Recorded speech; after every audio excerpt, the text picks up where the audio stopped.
పరచబడును గాక. ఆమేన్. అలాగే మన పరిశుద్ధ గ్రంథమును తెరిచి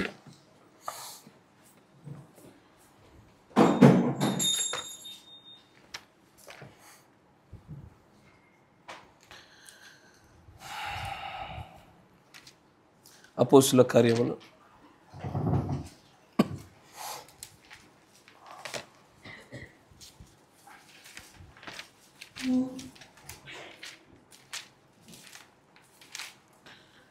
19వ అధ్యాయము.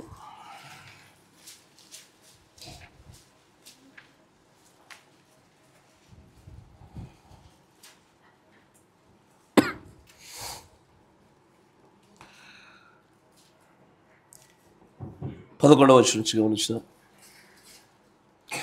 అపోస్తుల కార్యములు 19వ అధ్యాయము 11వ వచనం నుంచి గమనించుదాం. మరియు దేవుడు పౌలు చేత విశేషమైన అద్భుతములు చేయించెను.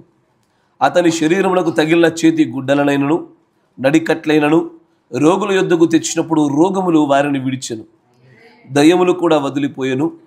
అప్పుడు దేశ సంచారులను మాంత్రికులునైన కొందరు యూదులు పౌలు ప్రకటించు యేసు తోడు మిమ్మల్ని ఉచ్చాటన చేయుచున్నానను మాట చెప్పి దయ్యములు పట్టిన వారి మీద ప్రభువైన యేసు నామమును ఉచ్చరించుటకు పూనుకొనిరి. యూదుడైన స్కెవయను ఒక ప్రధాన యాజకుని కుమారులు 7 అలాగు చేయుచుండిరి. అందుకు ఆ దయ్యము, నేను యేసును గుర్తెరుగుదును, పౌలును గుర్తెరుగుదును, కానీ మీరెవరని అడుగగా ఆ దయ్యం పట్టినవాడు ఎగిరి వారి మీద పడి వారిలో 2 లొంగదీసి గెలిచెను. అందుచేత వారు దిగంబరులై గాయములు తగిలి ఆ ఇంట నుండి పారిపోయిరి. దేవుడికి స్తోత్రములు కలుగునుగాక. మీరున్న చోట తలనుంచండి, కళ్ళు మూసుకొని ప్రార్థన చేసుకుందాం. మహాపరిశుద్ధుడా, సర్వోన్నతుడా, కృపా కనికరం గల తండ్రి, వినమ్రులమై మమ్మల్ని మేము తగ్గించుకొనొచ్చు, మా హృదయములన్నిటిని కూడా ప్రభా ఖాళీగా చేసుకొనొచ్చు. నీ చేత నింపబడుటకై, నీ వలన సంతృప్తి పొందుటకి ప్రభా మరొక్కసారి నీ సన్నిధిలోకి వచ్చి ఉన్నాము. నీ వాక్యం వినుటతోడనే ప్రభా విశ్వాసం అనేది ఉత్పత్తి కూడా జరుగును గనుక మాలో అత్యధికమైన విశ్వాసం వృద్ధి చెందినట్లుగా నీ మాటలతో మమ్మల్ని అందరికీ కూడా సంధించమని ప్రార్థిస్తూ ఉన్నాను. ఏది కొరతగా ఉందో, దేన్నైతే సరిచేయాలో, వ్యక్తిగత స్థాయిలో, కుటుంబ స్థాయిలో, సంఘ స్థాయిలో, సార్వత్రిక స్థాయిలో ఏదైతే ప్రభు ఇప్పుడు మాకు అవసరమై ఉన్నదో, మేము దేని విషయంలో ఆకలి కొని ఉన్నామో అన్నిటినీ ఎరిగిన దేవుడు నీవు. మాకు ఆ ప్రత్యేకమైనటువంటి ఆత్మీయ పదార్థాలను వడ్డించమనియు వాటన్నిటిని మేము భుజించుచుండగా నాయన అది ఎంత చేదుగా ఉన్నప్పటికీ కూడా ప్రభు అది జీర్ణము చేసుకుని దాని వలన మేము జీవాన్ని పొందుకునే భాగ్యం మాకు దయచేయమని ప్రార్థిస్తాం. బోధింపదగిన ఆత్మ నాకు, గ్రహింపు శక్తిని ప్రియమైన పిల్లలకు దయచేయమని ప్రభు అయిన యేసుక్రీస్తు నామములో ప్రార్థన చేయుచున్నాము. ఆమేన్. కూర్చో.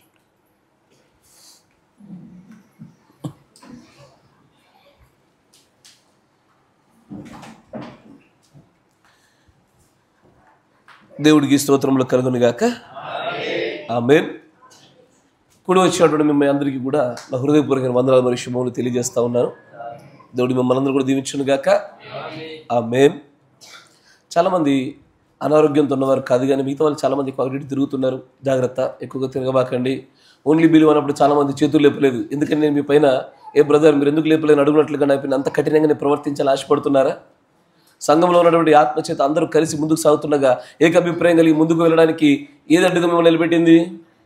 చాలామంది సిస్టర్లు లేపలే, చాలామంది బ్రదర్స్ లేపలే. ఏది వర్తమానంలోకి వచ్చి ఎంతో అనుభవం కలిగిందని చెప్పుకున్నటువంటి మనం కూడా సంఘంలో ఒక ప్రాముఖ్యమైనటువంటి సంగతిలోనికి మనం వెళ్ళబోచుండగా చేతులెత్తుట అనేటువంటిది దేవుడికి ఇంపైనటువంటి సువాసన గలదని వాక్యం చెప్పుచుండగా గర్వాలు అడ్డొస్తూ ఉన్నాయా?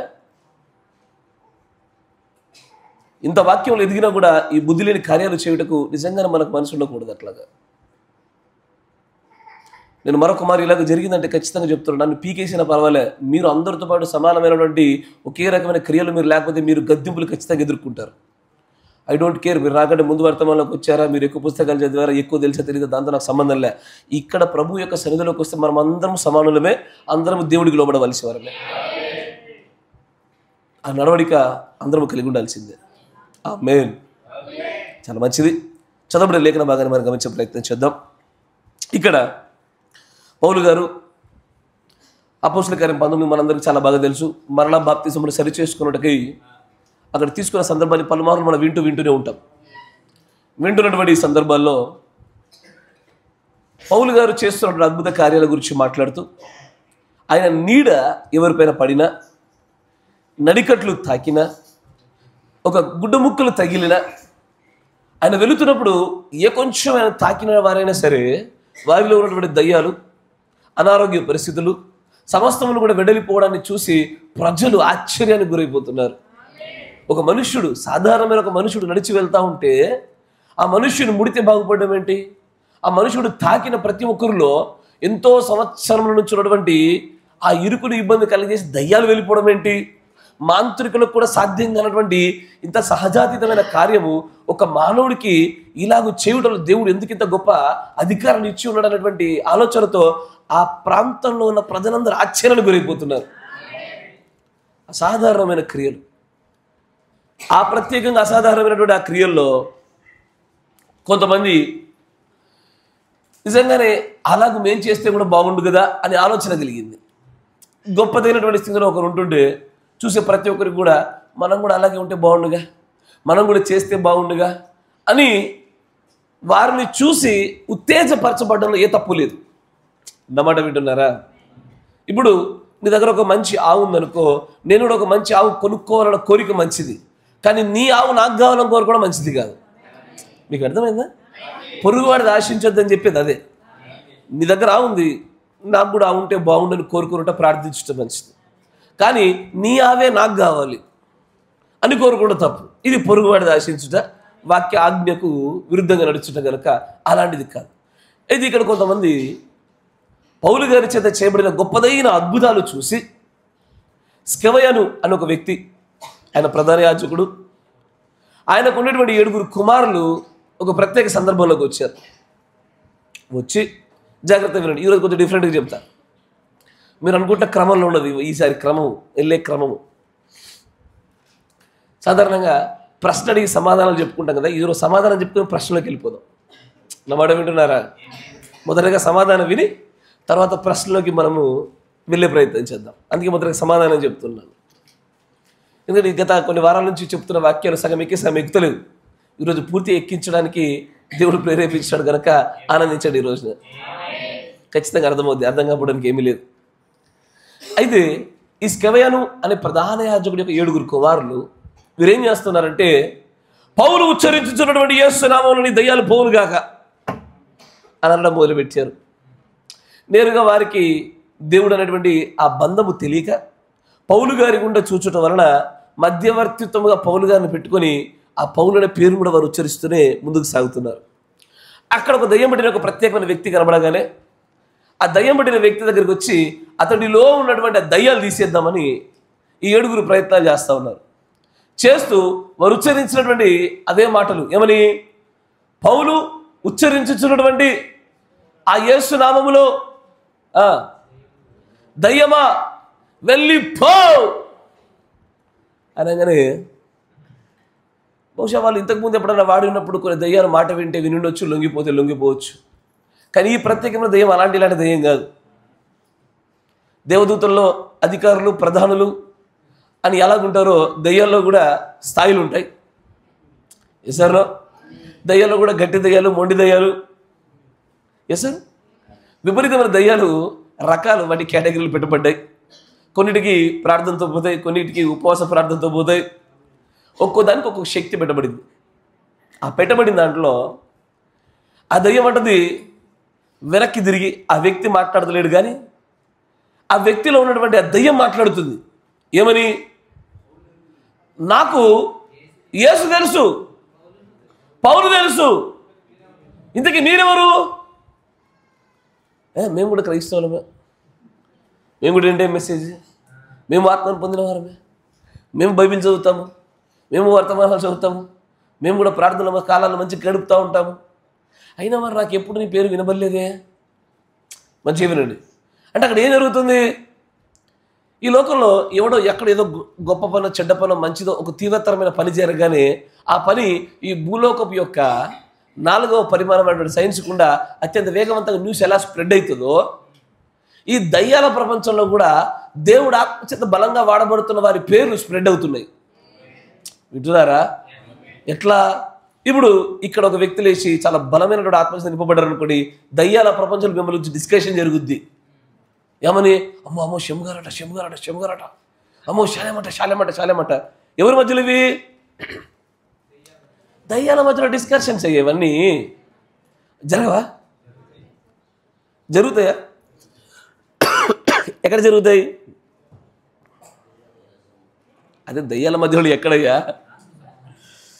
ఆత్మ సంబంధాల ప్రపంచంలో ఎక్కడ? దేవుడు ప్రవక్త అంటాడు, ఎవ్రీ డెవిల్ స్పిరిట్, ప్రతి దయ్యపు ఆత్మ జైల్లో వేయబడిన మనుషులాగా అప్పుడప్పుడు పేరోల మీద బయటకు వచ్చినట్టుగా అన్ని దయ్యాలు జైల్లో వేయబడ్డాయి. కొన్ని పేరోల మీద తిరుగుతూ ఉంటాయి. పేరోల మీద బయటకు వస్తాయి, వచ్చి ప్రపంచంలో ఒకరిద్దరు ముగ్గురు బాగా గట్టిగా వేధిస్తాయి, పీడిస్తాయి, రోగాలకు వారి బాధలకు గురి చేస్తాయి.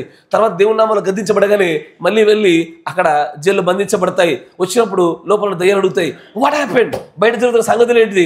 బయట ఒక పలానా వ్యక్తి లేచాడు, దేవుడు ఆత్మతో ఇగో బలమైనటువంటి స్వస్థతలు చేస్తూ ఉన్నాడు అని ఈ పేరు ప్రఖ్యాతలంతా కూడా ఆ కింద ఉన్నటువంటి ఆ బిలంలో అందరికీ పొక్కుతూ ఉంది.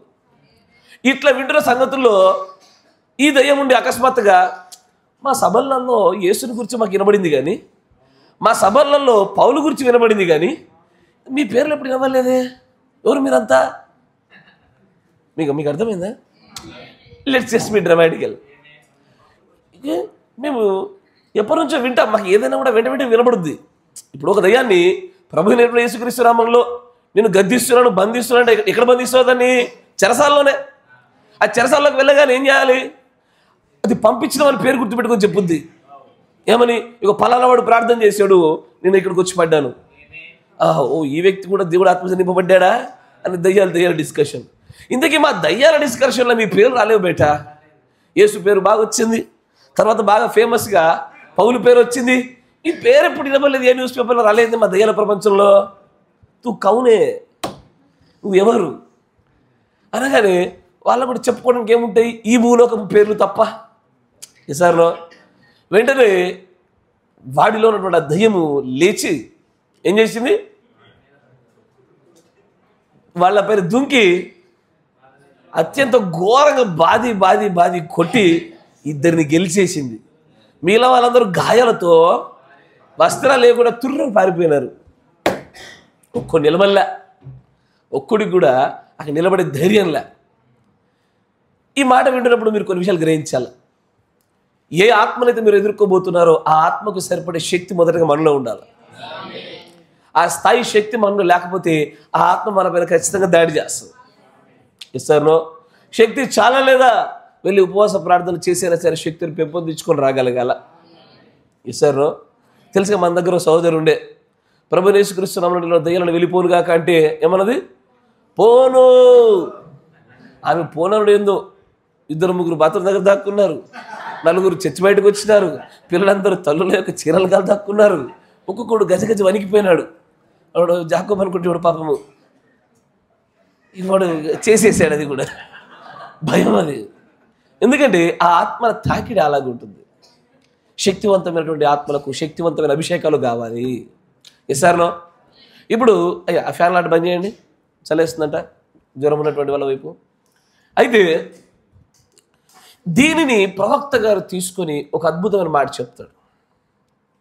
ఆయన ఐడెంటిఫికేషన్, గుర్తింపు అనే ఒక వర్తమానాన్ని తీసుకొచ్చి ఆయన అంటాడు, ఈ ఏడుగురికి యేసెవరో తెలిసింది, ఈ ఏడుగురికి యేసు నామాన్ని వాడుచున్నటువంటి పౌలు ఎవరో తెలిసింది, కానీ ఈ ఏడుగురు ఎవరో ఈ యేసుకు తెలియలే. నా మాట వింటున్నారా? ఈ ఏడుగురు ఎవరో యేసుకు తెలియలే. యేసుకు తెలియకపోతే దయ్యాలకి ఏం తెలుస్తుంది? సార్, ఎందుకంటే యేసుకు తెలిస్తేనే కొద్దో గొప్ప శక్తి మహిమతో నింపబడి ఏదో ఒక కార్యము చేయ, ఆ కార్యమును బట్టి దయ్యాల ప్రపంచంలో పేరు ప్రఖ్యాతలు రావా? సార్, అయ్యా మీకు పేరు ప్రఖ్యాతలు ఉన్నాయి దయ్యాల ప్రపంచంలో, వాటిని బాధించేటువంటి పేరు రావాలి. ఆ దయ్యాన్ని చూసి చెప్ప మాకంటే గ్రేట్ ఉన్నారా వీళ్ళు అనుకోవద్దు. ఇక వింటున్నారా? మీకు అర్థమైందా? వీళ్ళకంటే మేమే పోపరా అనుకుంటే ఏమో అట్ట కాదు. అవి ఎట్లా అంటే, వామ్మో వీళ్ళ ఆత్మచేత నింపబడినటువంటి వీళ్ళ అభిషేకం ఎదుట మేము నిలబడలేకపోతున్నాం అనేటువంటి పేరును మనం ఖచ్చితంగా కలిగి ఉంటాం. అయితే జాగ్రత్త. ఇక్కడ దేవుడి ప్రవక్త ఏం చెప్తాడంటే, మనము యేసుని ఎరుగుట వేరు, యేసు మనల్ని ఎరుగుట వేరు. సార్, నీకు ప్రధానమంత్రి తెలుసుట వేరు, ప్రధానమంత్రికి నువ్వు తెలుసుట వేరు. కరెక్టేనా? నీకు ప్రధానమంత్రి తెలుసుగా, సీఎం తెలుసుగా, సీఎంకి నువ్వు తెలుసా, ప్రధానమంత్రి నువ్వు తెలుసా? ఈ పర్సనల్ రిలేషన్షిప్లోనే ఏదో గొప్ప లోటు ఉన్నది. ఆ వ్యక్తిగతమైన అనుబంధంలోనే, ద పర్సనల్ రిలేషన్షిప్లోనే ఈ లోటే మనల్ని ఈ దయ్యాల ఎదుట కూడా అవమానకరంగా నిలబెట్టేది. నమ్మాట వింటున్నారా?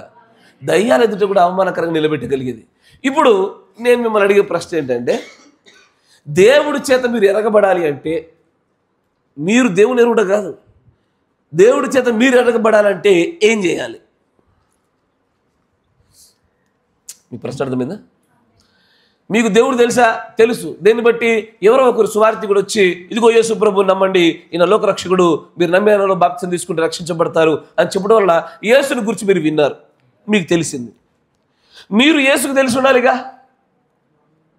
Yes or no? Identification it is in the 2 ways అంటాడు ప్రవక్త. 2 మార్గాల్లో జరుగుతుంది గుర్తింపు. ఒకటి, నీవు ఆయనను గుర్తించుట, ఆయన నిన్ను గుర్తించుట. నీవు ఆయనను దేవుడు అని గుర్తించింది కానీ ఆయన నిన్ను కుమారుడని, భార్యను గుర్తించాడా? ఈ గుర్తింపు కలగల. ఇప్పుడు మీరు ఆయన దేవుడని గుర్తించారా? ఆమేన్, ఖచ్చితంగా గుర్తించినాం. ఆయన మనల్ని భార్యను గుర్తించాడా? అవునంటే ఎట్లా అని అడుగుతారని బాధ. సార్, ఇంతకీ ఆయన మనల్ని గుర్తుపట్టినట్లు ఎట్లా చేయగలగాల? ఆయన మనకు గుర్తింపు వేసినట్టు ఎట్లా చేయగలగాల? How to be identified by God, how to be vindicated by the God. ఆయన చేత గుర్తింపు మనం పొందితేనే. గుర్తింపు అంటే ఏంటి? గుర్తింపు అంటే ఏంటి? ఇప్పుడు ఉదాహరణకి మంచిగా గమనించాలి. ఎక్కడో కొంత గలాట జరుగుతూ ఉంది. ఆ గలాటలోనికి ఇగో ఈ వ్యక్తి వెళ్ళాడు. ఈ వ్యక్తి వెళ్ళి, కొట్టుకోబాకండి, సరిచేయండి, నార్మల్గా ఉండండి అన్నాడు. ఎవడిని మాటినాడు. ఒకసారి వీడు తన గుర్తింపు తీసుకొచ్చి, అరే బాబు నేను పోలీసులు అన్నాడు అనుకో, ఈ గుర్తింపు ఏం చేస్తుంది? వారిని లోబడినట్లుగా చేస్తుంది, వారందరినీ వారి వారి స్థానాల్లో కూర్చోబెడుతుంది. మీకు అర్థమవుతుంది కదా? ఇది మనము దేవుడి చేత గుర్తించబడినప్పుడు దేవుడి వలన కలిగే అధికారమును, ఆ గుర్తింపు వల్ల పొందుకునే శక్తి వల్ల ఈ లోకంలో కొన్ని అద్భుతమైన కార్యాలు చేయగలుగుతాం. ఇప్పుడు అతని గుర్తింపు కనుక వారికి తెలియలేదనుకో, నువ్వు ఎవరో మాకు తెలియదుగా, ఎవరు నువ్వు అంటున్నాడు. సార్లో నువ్వెవరు మా మధ్యలోకి వచ్చి తీర్పు తీర్చా, నువ్వెవరివి తెలియాలా, ఇతను ఎవరు అన్న గుర్తింపు తెలియాలా. అన్లెస్ వచ్చే వ్యక్తి యొక్క గుర్తింపు తెలియకపోతే ఏ దయ్యము లోబడదు. నా మాట వింటున్నారా? ఏ దయ్యమైనా సరే లోబడు అనేది జరగదు. సమాధుల్లో ఒక ఇటాకి తిరుగుతూ ఉండేవాడు, చైన్లతో కట్టేసి చైన్లను తెప్పేసుకుని పోయేవాడు. ఆ గ్రామస్తులు ఎప్పుడు కూడా వాడి దగ్గరికి వచ్చి వాడిని బంధించి వాడిని సరిచేసే ప్రయత్నం చేద్దామనుకున్నా కానీ వాడిలో ఏ ఒక్కడు క్రీస్తు చేత దేవుడి చేత గుర్తింపబడిన వాడు కాదు కనుక అందరు ఎగదిగా కుట్టవతల పడేసేవాడు. నా మాట వింటారా? కానీ అక్కడ క్రీస్తు నడుచుకుంటూ రాగానే వాడిలో దయ్యాలు ఏమంటే, దేవా ప్రభువా, అప్పుడే కాలము కాకమునిపై మా మధ్యలోకి ఎందుకు వచ్చింది, ఎందుకు మమ్మల్ని బాధిస్తున్నావు అంటున్నాయి. ఎందుకని? అవి గుర్తించడం మొదలు పెట్టగలుగుతున్నాయి. Yes sir. ఇప్పుడు సాధారణంగా నేను పిల్లలందరికీ కొడుతున్నా, గద్దిస్తున్నా, సరి చేస్తున్నా. తెలియని పిల్లలు కొంతమంది ఉన్నారు, అందరినీ సరి చేస్తున్నా. మధ్యలోకి లేచి, ఏయ్ నన్నే కొడతావా, నేను ఎవరో తెలుసా అన్నాడు. తెలిసింది కొడతాం, గుర్తింపు ఉంటే కొట్టాంగా. మంచిగా గమనించాలి కాన్సెప్ట్. గుర్తింపు ఉంటే కొడతామా? కొట్టము. వాడు అంటాడు నేను సీఎం కొడుకుని అన్నాడు. ఇప్పుడు ఏం చేయాలా? వాడు గుర్తింపును బయట పెట్టేశాడు. ఆ గుర్తింపు ఏమైంది? వీడి అధికారి కాదు కానీ వీడి తండ్రి అయితే అధికారిగా. వీడు ఏం చేయలేడు కానీ వీడి తండ్రి వలన సమస్తము సాధ్యమేగా. ఎసార్లో తండ్రి యొక్క గుర్తింపు కుమారుని గుర్తించడం వలన ఆ అధికారం అనేది ట్రాన్స్ఫర్ జరుగుతూ వస్తూ ఉంది. ఆ ట్రాన్స్ఫర్లోనే ఇక్కడ కొన్ని నియంత్రించబడతా ఉన్నాయి. ఎసార్లో ఇది దేవుడి చేత గుర్తించబడిన వారికి కలిగేటువంటి భాగ్యము, ధన్యత. కానీ దేవుడి చేత గుర్తించబడుట ఎలా? ఎట్లా? సంఘంలో చేరితే దేవుడి చేత గుర్తించబడ్డటేనా? రక్షణ బాప్తిసం తీసుకుంటే గుర్తించబడ్డటేనా? ప్రార్థన మొదలు పెడితే గుర్తించబడ్డటేనా? కొన్ని ఎంటర్ మెసేజ్ అని చెప్పేసి స్టేటస్లు పెట్టుకుని గుర్తించబడ్డటేనా? మరి ఏం చేస్తే దేవుడి చేత గుర్తించబడ్డట్టు? నేను అడిగేది, దేవుడు నిన్ను yes you are my daughter, you are my son అని ఆయన ఖచ్చితంగా ఒక ముద్ర వేయాలి. అది వేయడానికి కొన్ని ప్రత్యేకమైన కారణాలు ఉన్నాయి. నా మాట వింటున్నారా? ఆ ప్రత్యేకమైనటువంటి కారణాలలోనే దేవుడు మనల్ని గుర్తించిన వాడే మిమ్మల్ని నేను ఎరుగను అని చెప్పకుండా అవును నేను మిమ్మల్ని ఎరిగి ఉన్నాను అని చెప్పగలుగుతాడు. మీరు ఆయనను ఎరిగి ఉన్నారని చెప్పడం కాదు, కానీ ఆయన చెప్పాలి నేను ఇతనిని ఈమెను ఎరిగి ఉన్నాను అని చెప్పాలి.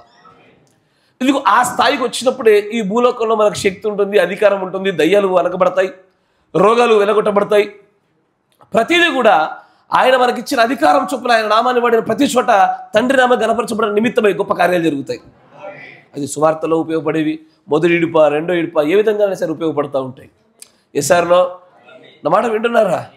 ఏదో ఒక విధంగా దేవుడు ఈయన నా కుమారుడు, ఈయన నా కుమార్తె అని రుజువుపరచాల, నేను ఎరిగి ఉన్నాను అని చెప్పగలగాల. నా మాట వింటున్నారా?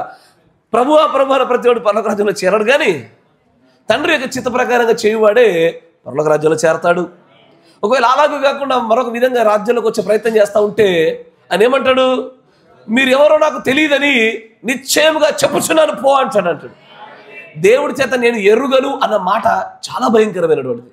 ఏ మనుషుడు మనం ఎరగకపోయినా పర్వాలా, నీ క్లోజ్గా ఉంటే దోస్త్ అయినా సరే ఏమో ఈయనెవరో నాకు తెలియదు అని చెప్పినా పర్లే, దేవుడు చెప్పొద్దు ఆ మాట. నిన్ను దేవుడే ఇతడు నా కుమారుడు కాదు, ఈమె నా కుమార్తె కాదు అని అన్నాడా, ఇక మనం పడిన ఈ ప్రయాసం అంతా వ్యర్థమైపోతుంది. కానీ ఆయన ఒక్కడు మాత్రము ఇతనిని నేను ఎరుగుదును, ఈమెను నేను ఎరుగుదును ఒక మాట చెప్పాడా, మన జీవితంలో మనం పడిన ప్రయాసం అంతటికి ఫలం దక్కినట్టే. ఎస్ఆర్నో ఆయన చేత ఎరగబడిన వారిగా మనం ఉండడానికి లేఖనాల్లో ఉన్నటువంటి మార్గాలు చూడగలగాల. నా మాట వింటున్నారా? How to be identified by God. దేవుడి చేత ఎలాగ ఎరగబడాలి, ఎలాగ గుర్తించబడాలి చూస్తే కనుక లేఖనాల ప్రకారం ముందు సాగిపోదాం. మొదటి కొరింథీ పత్రిక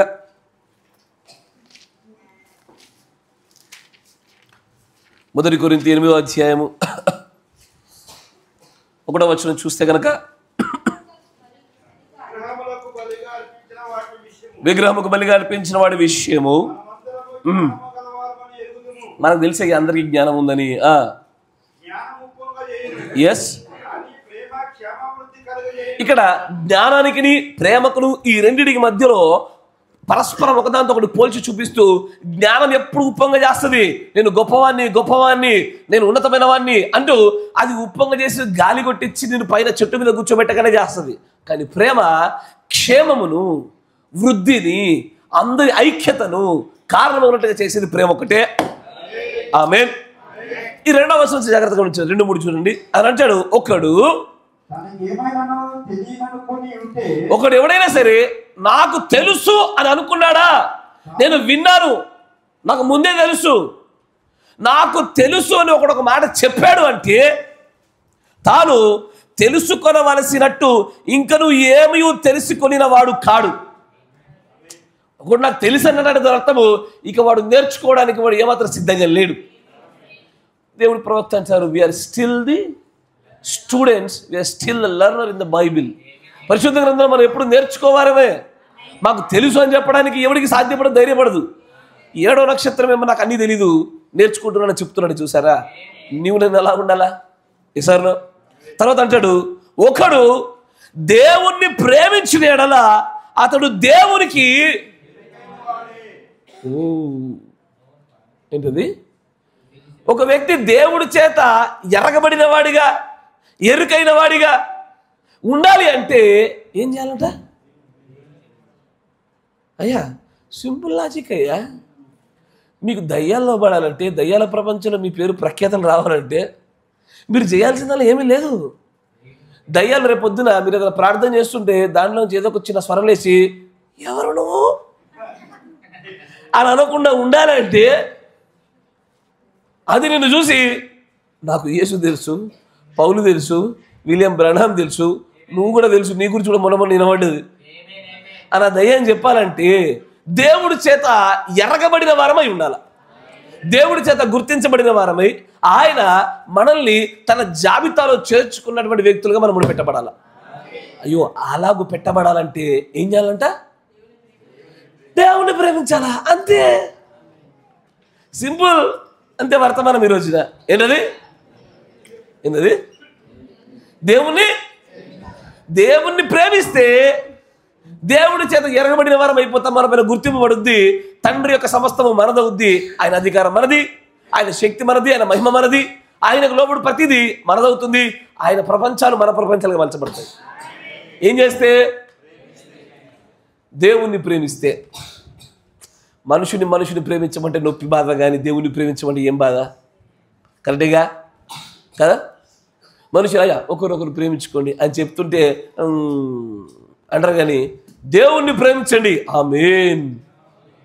ఎస్ సార్ మీకు అర్థమైందా?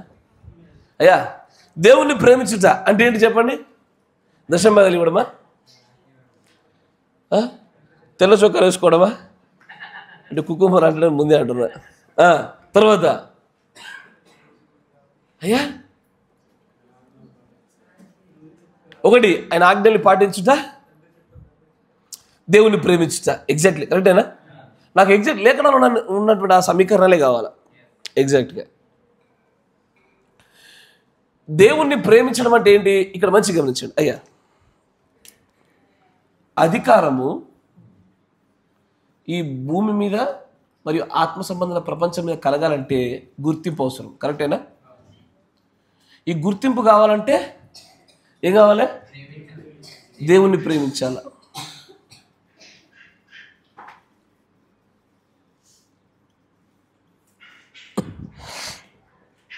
ఇందుకే దేవుణ్ణి ప్రేమించడానికి గురించి కొద్ది నిమిషాలు గడిపిన తర్వాత ప్రశ్నల వైపు అడుగులేద్దాం. ఇదంతా సమాధానమే. మొదట సమాధానము, తర్వాత ప్రశ్నలు. వింటున్నారా? Praise the Lord. సరే చూడండి, జాగ్రత్తగా గమనించుకుంటూ ముందుకెళ్దాం. యోహాను సువార్త 14వ అధ్యాయము 21వ వచనము. దేవుణ్ణి ప్రేమించాలి అంటే ఏంటిది? ఎలా జరుగుద్ది? వీటన్నిటి గమనించే ప్రయత్నం చేద్దాం. 14వ అధ్యాయం 21వ వచనమా? ఆజ్ఞలను ఏం చేయాలంట? గైకొనాల. అంగీకరించి అంటే నువ్వు ఆమెనని చెప్పాలి, చెప్పిన దాన్ని పాటించి తీరాలి. వేటిని? దేవుడి యొక్క ఆజ్ఞల్ని. దేవుడి యొక్క చిట్ట చివరి ఆజ్ఞటయ్యా, the last commandment that is given to a church by the Christ. ఏంటో తెలుసా? సర్వలోకానికి వెళ్ళి సర్వ సృష్టికి సువార్త ప్రకటన చేయుడి అనేటువంటిది ఆయన భూమి మీద ఉన్నప్పుడు చేసింది. కానీ తన సేవకుల ద్వారా రాయబడిన పరిశుద్ధ గ్రంథంలో ద హైయెస్ట్ ప్రియారిటీ, చాలా ప్రాధాన్యమైనటువంటి గొప్పదైన ఆజ్ఞ ఒకటే.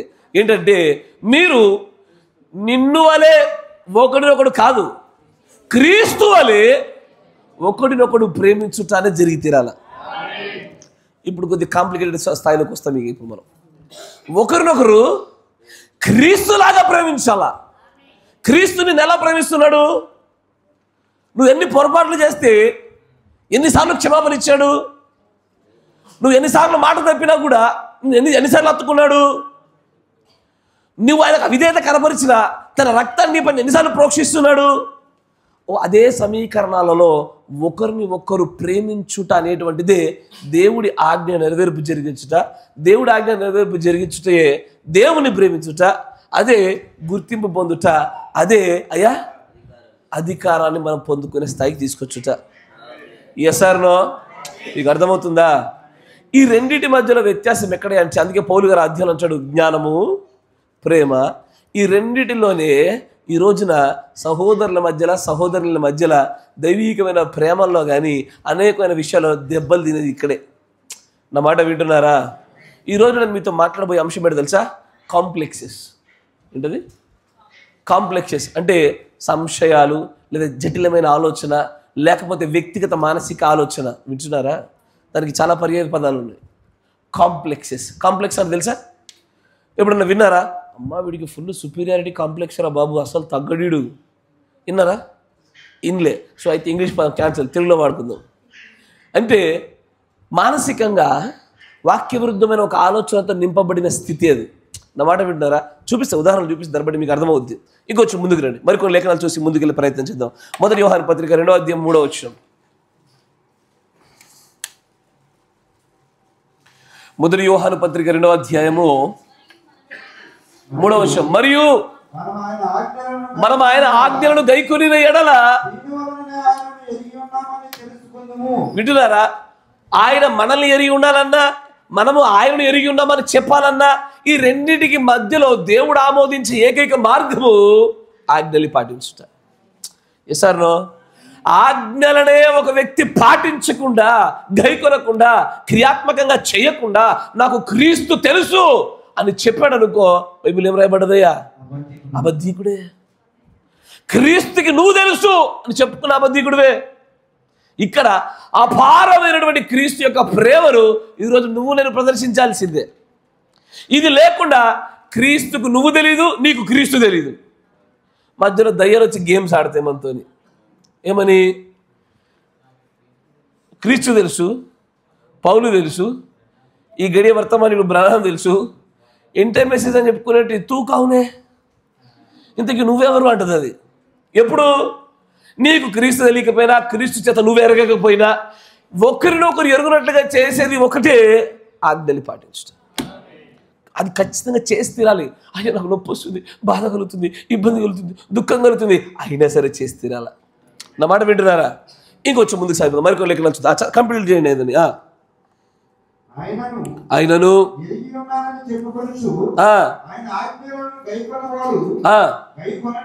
గైకొననివాడు. ఇప్పుడు మంచిగా గమనించండి. నాకు క్రీస్తు తెలుసు, నాకు వర్తమానం తెలుసు అని చెప్పి నీ సాటి సహోదరుని క్రీస్తులాగా ప్రేమించుటలో నీ హృదయం అడ్డుబండ పడుతుందని చూసావా? అలాగ అడ్డుబండ పడినప్పుడు నువ్వు అబద్ధికుడివే, నీకు దేవుడు తెలీదు అని లేఖనం చెప్పేస్తావు. ఇక మరో డిస్కషన్ లేదు అక్కడ. If you cannot love your sister, if you cannot love your brother, నువ్వు క్రీస్తులాగా క్షమించి ప్రేమించడం నీకు చేత కాకపోతే నాకు దేవుడు తెలుసు అని చెప్పుకోకూడదు, దేవుడికి నేను తెలుసు అని ఎప్పుడు చెప్పుకోకూడదు. మనం అబద్ధికులం అంటున్నాడు దేవుడు. నిజంగా దేవుడు నాకు తెలుసన్నా, దేవుడికి నేను తెలుసు అని చెప్పాలనుకున్నా కూడా ఆయన పెట్టిన ఏకైక సూత్రము ఆజ్ఞల్ని పాటించుతాయి. ఎలాంటి ఆజ్ఞలు? అన్ని ఆజ్ఞలన్నీ కూడా పరిపూర్ణ చెప్పబడిన ఒకే ఒక ఆజ్ఞలో క్రీస్తువలే ప్రేమించుటను ఒక ఆజ్ఞలోనే బైబిల్ మొత్తం నెరవేర్పు జరిగిపోయింది. How God loves us. దేవుడు ఎట్లా ప్రేమిస్తాడయ్యా? నువ్వు మళ్ళీ మళ్ళీ కట్టబడ్డానికి అవకాశాలు ఇస్తాడు, అది దేవుడి ప్రేమ. నువ్వు ఆయన్ని బాధించినా సరే, తండ్రి కదా ఒక చిన్న పిల్లోడు కొడతా ఉంటే నా పిల్లోడే కదా భరించినట్టుగా భరిస్తూ ఉంటాడు, అది క్రీస్తు ప్రేమ. నువ్వు మారడానికి ఎన్ని అవకాశాలు ఇచ్చినా సరే అదే పూర్వపు స్థాయిలో నువ్వు మళ్ళా మళ్ళా మళ్ళా అదే పడిపోయి ఈ లోకపు రొచ్చులు అట్లాగే తిరుగుతున్నావు చూసావా? ఆయన తండ్రి ఆశిస్తున్నాడు, ఎప్పటికైనా మారుతావేమోనని మార్గాలు తెరిచి ఉంచుతాడు ఆయన. ఇదిగో అలాంటి గొప్ప ప్రేమను నువ్వు నీ సహోదరు పట్ల చూపించకపోవడం అనేదాన్ని నువ్వు దేవుణ్ణి ఎరగనట్టుగాను, దేవుడు నిన్ను ఎరగనట్టుగాను, దీనివలన నువ్వు గుర్తింపు కోల్పోయినట్టుగాను, తర్వాత నువ్వు అధికారాన్ని గ్రహించే వ్యక్తిగా నువ్వు లేకపోవడాన్ని చూపిస్తూ ఉంది. ఎసారో తర్వాత మరొక వచనం చూపిస్తా చూడండి. మొదటి యోహాను 4వ అధ్యాయము 19వ వచనము. దేవుని ప్రేమించుట అనేటువంటిది ఎలా జరుగుద్దో చెప్తున్నా చూడండి. ఎగ్జాక్ట్లీ, మంచిగా గమనించండి. ఈ దేవుని ప్రేమించడం అనేటువంటి కార్యక్రమం జరగాలంటే మొదటిగా దేవుని చేత ప్రేమించబడాలా. ఎసారో మొదటగా ఆయనే ప్రేమించాలా, తర్వాత మనం తర్వాత ప్రేమించగలగాల. ఎసారో అంతేనే కదా? దేవుణ్ణి ప్రేమించడం అనే కార్యం జరగాలంటే ఇవి ఖచ్చితంగా జరగవలసిన సంగతులు. తర్వాత చూడండి, మరో చోట చూపిస్తాను. యోహాను సువార్త 13వ అధ్యాయం 34వ వచనం. వారు ప్రభువా 13వ అధ్యాయం 34వ వచనం.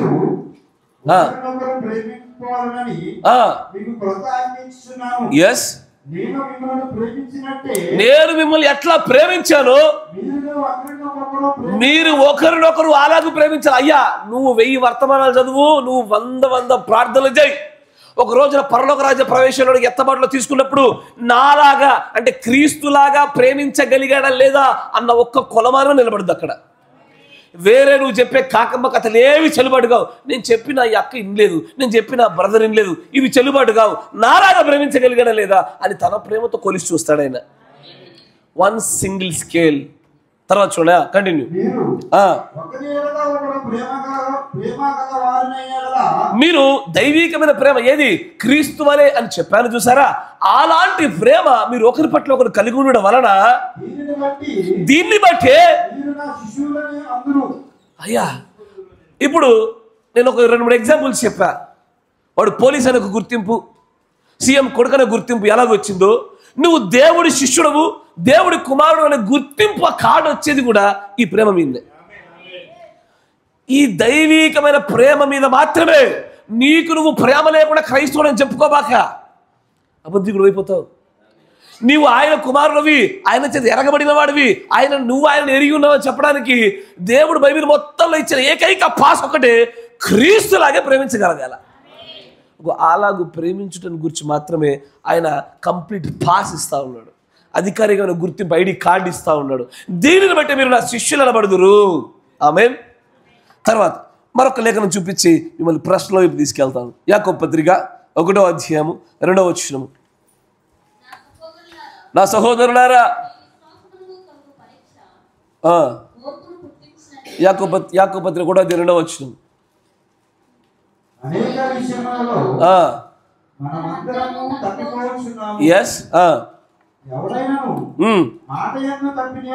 మంచిగా గమనించండి అయ్యా. ఇక్కడ దేవుడి యొక్క ప్రవక్త మాట చెప్తాడు, ఈ కాలగడియ వర్తమానం గుండా వచ్చే వధువు ఎప్పటికీ మోసపోదు, ఎవరి చేత మోసపరచబడదు. కానీ బాధ ఏదంటే ఎవరి చేత మోసపరచబడతలేవు కానీ నిన్ను నువ్వు మోసం చేసుకుంటున్నావు. మాట వింటున్నారా? ఎవరి చేత మోసపరచబడేటువంటి అంత అల్పమైన స్థాయిలో నువ్వు లేవు కానీ నిన్ను నువ్వే మోసపరుచుకుంటున్నావు, నీకు నువ్వే కారణమవుతున్నావు. నీలోన ఏదో తెలియని ఒక కాంప్లెక్సిటీ ఎదురుపడింది, నీలోన ఏదో తెలియని ఒక భిన్నమైన స్వరం ఏర్పడింది. నీకు వాక్యానుసారమైన నడవడికలు చూపించిన చోట నీలో మరొక స్వరము మరొక భిన్నమైన మార్గాన్ని చూపుతుంది. దీన్నే ప్రవక్త గారు కాంప్లెక్సెస్ అంటారు. మళ్ళీ చదవండి అవసరం. అనేకమైన విషయాల్లో మనం అందరం కూడా తప్పిపోవచ్చున్నాము. ఒకడు ఎవడైనా మాట ఏం తప్పినేడలా అట్టివాడు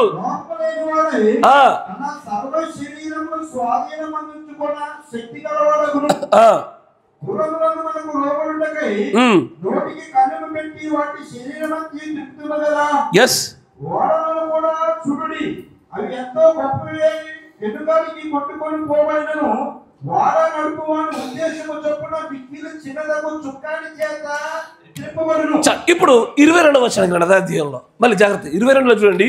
ఇప్పుడు చెప్తాడు ఎలా తమను తాము మోసపరుచుకునే వ్యక్తులుగా ఉంటారో చెప్తాడు. చూడండి, మీరు ఈ వర్తమానాన్ని, ఈ అంశములను, ఈ బోధను వినువారు మాత్రమై ఉండి. అయ్యో ఏంటి ఇంత గొప్ప మర్మయుక్తమైన సంగతులు తెలిసిన వధువుని ఎవడు మోసం చేస్తాడు? ఎవ్వడు చేయడు, నిన్ను నువ్వే చేసుకోవాలి. నా మాట వింటున్నారా?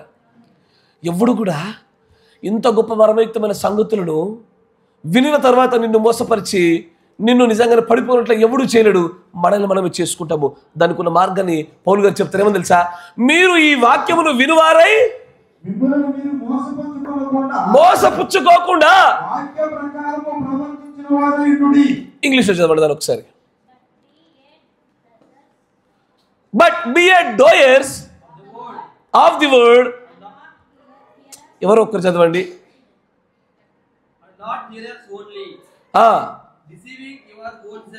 ఏంది? మీరు మంచిగా వినండి. ఏ వ్యక్తి అయినా సరే ప్రపంచంలో నువ్వు ఇప్పటి వరకు క్రైస్తవుడిగా మార్చబడినప్పటి నుంచి, ఈ వర్తమానాన్ని పొందుకున్నప్పటి నుంచి ఎన్ని సంగతులు అయితే విన్నావో, వినిన వాటిని కార్యరూపంలోనికి దాల్చని ప్రతిసారి నిన్ను నువ్వు మోసపరుచుకున్నావు. నా మాట వింటున్నారా? నేను ఇలాగ నడుము అని దేవుడు తన ప్రవక్త ద్వారా ఒక వర్తమానాన్ని ఇచ్చేప్పుడు ఆ వాక్యము నేను విన్న తర్వాత వినువాడనై ఉండి చేయుటలో విఫలమైనప్పుడు నన్ను నేను మోసం చేసుకున్నానట. నా మాట వింటున్నారా? ఆయన అంటుంటే అయ్యో అలాగైతే ఎన్ని మార్లు మోసం చేసుకున్నామే మనల్ని మనము. తెలియనప్పుడు చేయలేకపోయిన వారిని గురించి దేవుడు వేరే తీర్పు వచ్చేమో కానీ నడవవలసిన మార్గాలు బయలుపరిచి మర్మయుక్తమైన సంగతులు మన ముందు విషదపరిచి ఇదిగో ఇలాగ ఉండని ఇలాగ చేయని చెప్పిన తర్వాత నాకు తెలుసు ఉత్తమమైన మార్గం ఏదో. నా వ్యక్తిగత జీవితంలో, కుటుంబ జీవితంలో, సహోదరుల జీవితంలో, సంఘ స్థాయిలో నేను నడవలసిన సంగతులు దేవుడు నాకు బోధించేశాడు. నేను విన్నాను, విని పాటించలేకపోయాను. ఇది మిమ్మల్ని మీరే you are deceiving yourself అంటున్నాడు ఆయన. నిన్ను నువ్వే మోసపరుచుకున్నావు, నిన్ను నువ్వే వశపరుచుకున్నావు, నీకు నువ్వే లోపల ఏదో ఒక కాంప్లెక్సిటీ పెరిగింది అంటున్నాడు ఆయన వాక్యం బట్టి. క్షమించి ముందుకు సాగలేరే. ఏది ఏ స్వరం లోపల అడ్డం వచ్చింది? This is called complex. ఇప్పుడు మిమ్మల్ని ప్రశ్న వైపు కాంప్లెక్స్ వైపు తీసుకెళ్తా. జటిలమైన హృదయము, గట్టిదైన మనస్సు, వాక్యవిరుద్ధమైన తలంపులు, సొంత ఉద్దేశాలని అర్థం అక్కడ అని అంటాడు. కొన్ని మార్లు మనకు కలిగేటువంటి దినదిన యొక్క చర్యలో కొన్ని అనుభవాల వల్ల మన సొంత ఆలోచనలో కొన్ని నిర్ణయాలు తీసుకుంటాము. ఆ నిర్ణయాలే కాంప్లెక్సిటీ నిర్ణయాలు అంటాడు, జటిలమైన నిర్ణయాలు అంటాడు ఆయన. నేను విన్న వాక్యాన్ని విన్నట్టుగా పాటిస్తే నాకు ఏ సమస్య రాదు. దేవుడు నాకు రక్షణ కవచంగా నిలబడతాడు. విన్నారు, దైవికమైన ప్రేమ 25-26 వర్తమానాలు విన్నాము. ఏదది? We are not the డోయర్స్.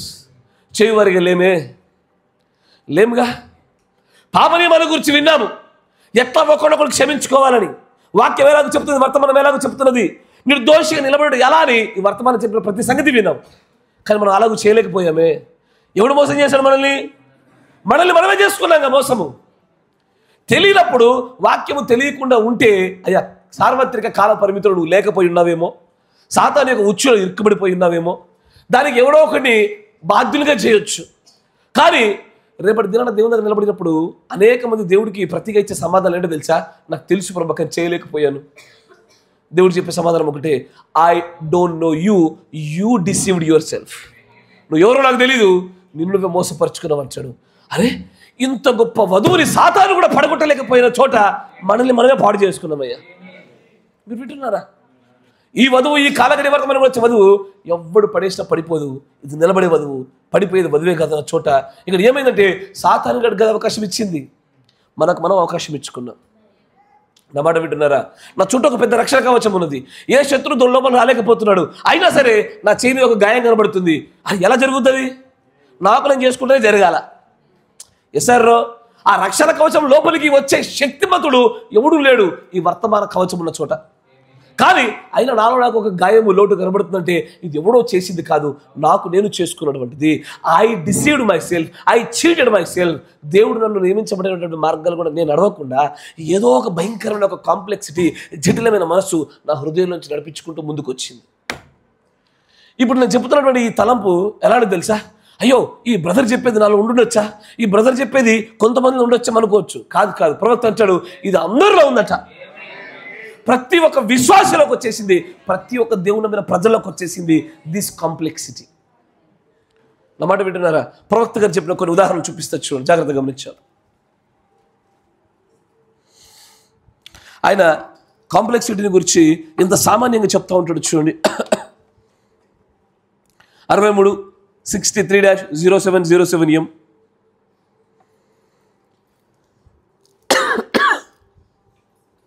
(63-0707M) 388 పేర. ఇక్కడ క్విట్. ప్రవక్త గారు ఏమంటారంటే ఈ మధ్యకాలంలో నేను ఈ బోధను వదిలేసి ఈ సేవను వదిలేసి పోదాం అనుకున్నా. నేను ఎవరు? 7వ నక్షత్రమా? ఇది ఊరకుండం అని చెప్పింది ఆయనేనా? విసుగక ప్రార్థన అని చెప్పింది ఆయనేనా? పోరాటంలో మరి ఏనాడు వెనక్కి జారిపోవడం చెప్పింది ఆయనేనా? గొప్ప గొప్ప సంగతులు చెప్పిన ఆయన అకస్మాత్తుగా నిర్ణయం తీసుకున్నాడు. రీసెంట్గానే సేవ వదిలేసి పోదాం అనుకున్నాడు నేను అని చెప్తున్నాడు అంటూ ప్రవక్త గారు అంటారు. ఎందుకంటే ప్రజలు నా మాట వింటలేరు. తర్వాత వారు నేను ఎంత చెప్పినా అవే క్రియలను మరలా పునరావృతం చేస్తున్నారు. ఎంత మారమని చెప్పినా, ఎంత క్రీస్తుకు దగ్గరమని చెప్పినా, ఎంత మర్మయుక్తమైన సంగతులు చెప్పినా వారి జీవితంలో ఏ మార్పు కలగలే. ఆ పాపపు స్థితి అంతే, ఆ అవిధేత స్థితి అంతే, సహోదరులు ప్రేమించాలని స్థితి అంతే, ఆ క్షమించాలని బ్రతుకులంతే. వాక్యం చెప్తుంటే నిద్రపోకుండా తమను కాపాడుకోలేనటువంటి ఆ దౌర్గభ్యాగ స్థితి కూడా అంతే. అన్నడు మారలేదు మేము. తర్వాత ప్రవక్త అంటాడు, నేను దాని వలన నిరుత్సాహపడిపోయాను. నా మాట వినడం లేదు. మాట వింటేనే కదా విశ్వాసం వచ్చేది, మాట వింటేనే లోబడేది, మాట వింటేనే క్రీస్తుకు సమీపస్తులయ్యేది. వీరు వినట్లేదు, మారట్లేదు అని నేను నిరుత్సాహపడిపోయి సేవ వదిలేద్దాం అనుకున్నానని ప్రవక్త గారు అంటున్నారు. అప్పుడు నేను ఈ కాంప్లెక్స్లోకి వెళ్ళిపోయా. ఏ కాంప్లెక్స్ తెలుసా? ఏది? దేనిని గురించి అయితే మనం మాట్లాడామో మనకు మనమే కోసుకునే స్థాయికి, మనల్ని మనమే మోసపుచ్చుకునే స్థాయికి, మనలోనే ఒక జటిలమైన ఆలోచన వచ్చే స్థాయికి, మనకు మనమే ఒక కఠినమైన నిర్ణయాలు తీసుకునే స్థాయికి వచ్చాము. ఈ సందర్భం ఎవరెవరికి వచ్చిందయ్యా? కొంత నొప్పి వచ్చిందా, నేను చర్చికి వెళ్ళా అని ఒకడు. ఎసారు ఇరుకి బాధ వచ్చిందా, నేను మా ఇంటికి పోతా అని ఒక్కొక్కడు. ఈ కాంప్లెక్స్లకు గురి కాని ప్రజలు లేరు. అందరిలో కాంప్లెక్సిటీ ఉంటుంది. అసలు ఇది ఒక కాంప్లెక్సిటీ అని, అంటే ఇది ఒక జటిలమైన మనస్సు, హృదయ స్థితి అని, దీన్ని గుర్తుపట్టలేకపోవడమే నీకు సాతాను అక్కర్లేదు. నిన్ను నువ్వే మోసం చేసుకుంటున్నావు. నీకు ఎవడు అక్కర్లే, నిన్ను నువ్వే పాడు చేసుకుంటున్నావు. నీలోనే 2 స్వరాలు వచ్చేసాయి. నీకు తెలియకుండానే వాక్యం నుంచి పూర్తిగా నేను పడవేయటకు నువ్వే నిర్మాణం చేసుకుంటున్నావు. నువ్వు ఇక్కడ ఎవడో వచ్చి కదిలించింది కాదు. It is you destroying your self. నా మాట వింటున్నారా? ప్రవక్త అంటాడు ఏమని, నేను వెళ్ళిపోదాం అనుకున్నాను, ఒక కాంప్లెక్స్లోకి వెళ్ళిపోయాను, ఒక జటిలమైన పరిస్థితులకు వెళ్ళిపోయినా. ఏమని, నేను చెప్పి చెప్పి చెప్పి ఎంత చెప్పినా వింటలేరు వీళ్ళు, నేను వెళ్ళిపోతాను ఇక్కడ నుంచి అని ఒక కఠినమైన జటిలమైనటువంటి ఆలోచన స్థాయికి వెళ్ళిపోయినాడు ఆయన. తర్వాత చూడండి అంటాడు, ఓ ప్రభువా,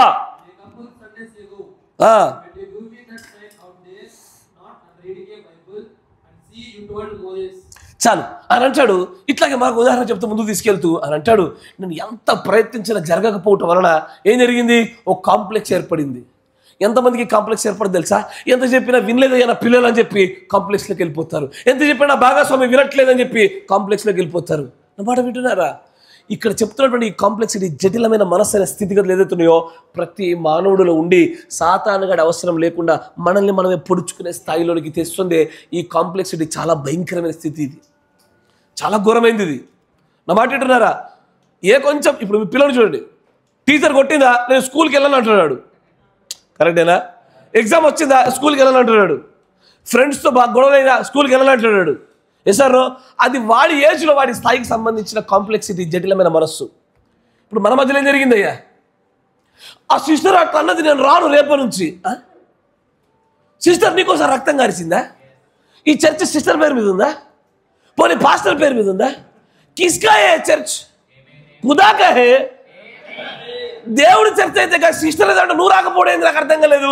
నీకు తెలియకుండా నీలో దయ్యానికి కూడా అవసరం లేకుండా ఒక కాంప్లెక్సిటీ నువ్వే ఏర్పాటు చేసుకొని నిన్ను నువ్వు కోసుకుంటున్నావు, నిన్ను నువ్వు మోసం చేసుకుంటున్నావు, ఆత్మనాశం చేసేస్తాను. ఎవడో అక్కర్లే, నీకు నువ్వే. దానే ప్రవక్త అంటాడు, అయ్యో ఒకప్పుడు నన్ను కూడా ఇలాగ పట్టింది, సేవను వదిలేద్దాం అనుకున్నా, సంఘం వదిలేద్దాం అనుకున్నా. ఎన్నిసార్లు వచ్చింది కాంప్లెక్సిటీ? ఆయన పరిచయంలో చాలాసార్లు వచ్చింది. పలుమార్లు చూశాడు ఈ కాంప్లెక్సిటీని. సార్ ఎంతమంది మాట్లాడుతుంటే విన్నానయ్యా నేను, ఇంత సమస్య ఈయనతో వచ్చిందా చర్చికి రాను, గాయంతో వచ్చిందా చర్చికి రాను, ఇంత వచ్చిందా చర్చికి రాను. నీకు ఈ సమస్య మనుషులతోనా చర్చితోనా? మనుషులతో అయితే మనుషులు భూమి నిండా మనుషులే ఉన్నారుగా. అయ్యో లేరా? కానీ ఏదో తెలియనటువంటి దుష్ట సంబంధమైనటువంటి స్వనీతిలో ఉన్నటువంటి ఒక కాంప్లెక్సిటీ మనసులో పెట్టబడి ఆ యొక్క జటిలమైన మనసు చేత మనము జీవము గల దేవుడిని విడిచిపోయినట్టు దుష్ట హృదయము మనలోకి వచ్చేసింది. దీనినే పౌలు గారు అంట, జాగ్రత్త, అలాంటిది రాకుండా నరుకో నరుకో నరుకో. దునియా ఏమన్నా కానీ నా సజీవమైన దేవుడి పక్షాన్ని నిలబడతానని చెప్పగలగాల, అది ఉండాలి. కానీ తుమ్ముకు దగ్గుకి ఏంటది, స్కూల్ మానేస్తా అని పోరాడు అన్నట్టు. ఇప్పుడు మంచిగా ఉంటుంది చూడండి, ఇగో ఈయన ఆయన ఇద్దరు కొట్టుకున్నాక ఆయన చర్చ మానేశాడు. నెక్స్ట్ బాధ ఎవడికి? నాకే. ఆయన అడగాల, ఈయన అడగాల, ఎందుకైందని అడగాల, ఏం చేసారని అడగాల. మంచిగా ఉంటుంది. ఉరిమేలు మంగళం ఎప్పుడు పాస్టర్ మీద పడుతుంది. సార్ పర్లే, బైబిల్లో పౌలు గారు అన్నట్టుగా కీడును సహించటం కూడా కాపురం సిద్ధంగా ఉండాలన్నాడు. సహిస్తాము, కానీ ఇది ఎన్ని మార్లు? మనం పాలయ వయసులో కాదు కదా మనం ఉన్నది. ఈ రేపు ఎత్తబాటు వయసులో ఉండగా, అత్యంత కాల సమీపం అయిపోయి ఉండగా, ఈ సమయంలో గుర్తింపు ఉంటేనే ఎత్తబడతామని చెప్తూ ఉంటే ఆజ్ఞలు పాటించడంలో వైఫల్యం కలిగి ఉన్నప్పుడు ఎలాంటి గుర్తింపులు వస్తాయి? ఈ కాంప్లెక్సిటీ జయించలేకపోతున్నారా? మన స్వరం మనతో ఎన్నిసార్లు విభేదంగా మాట్లాడుతుంది తెలుసా? నువ్వు ఒక పని మొదలు పెడుతుంటే నీలో ఒక కాంప్లెక్స్ అంటది, అంత అవుతుందా? మనం చేయగలుగుతామంటావా? చివరిదాకా కొనసాగిస్తామంటావా? అంతవరకు సహించగలుగుతామంటావా? అది కాంప్లెక్సిటీ వాయిస్, లోపల ఉన్న జటిల హృదయం యొక్క స్వరం. అది దాన్ని అక్కడక్కడే తొక్కేయాలా. మొయ్, క్రీస్తు మన పక్షాన నుండి ఏదైనా సాధించగలుగుతాం అని దానికి చెప్పాల్సిన చోట అది చెప్పినట్టు మనం విని దాని చేత మనం కన్జ్యూమ్ అయిపోయాము. అలాంటి అగ్ని చేత మనం పూర్తిగా ఆవహించబడిపోయి మనల్ని మనం గాయం చేసుకుని మోసపరచబడతా ఉన్నాం. నా మాట వింటున్నారా? ఇప్పుడు చూడండి మరికొన్ని విషయాల సంగతిలోకి తీసుకెళ్తాను. 60-0611B.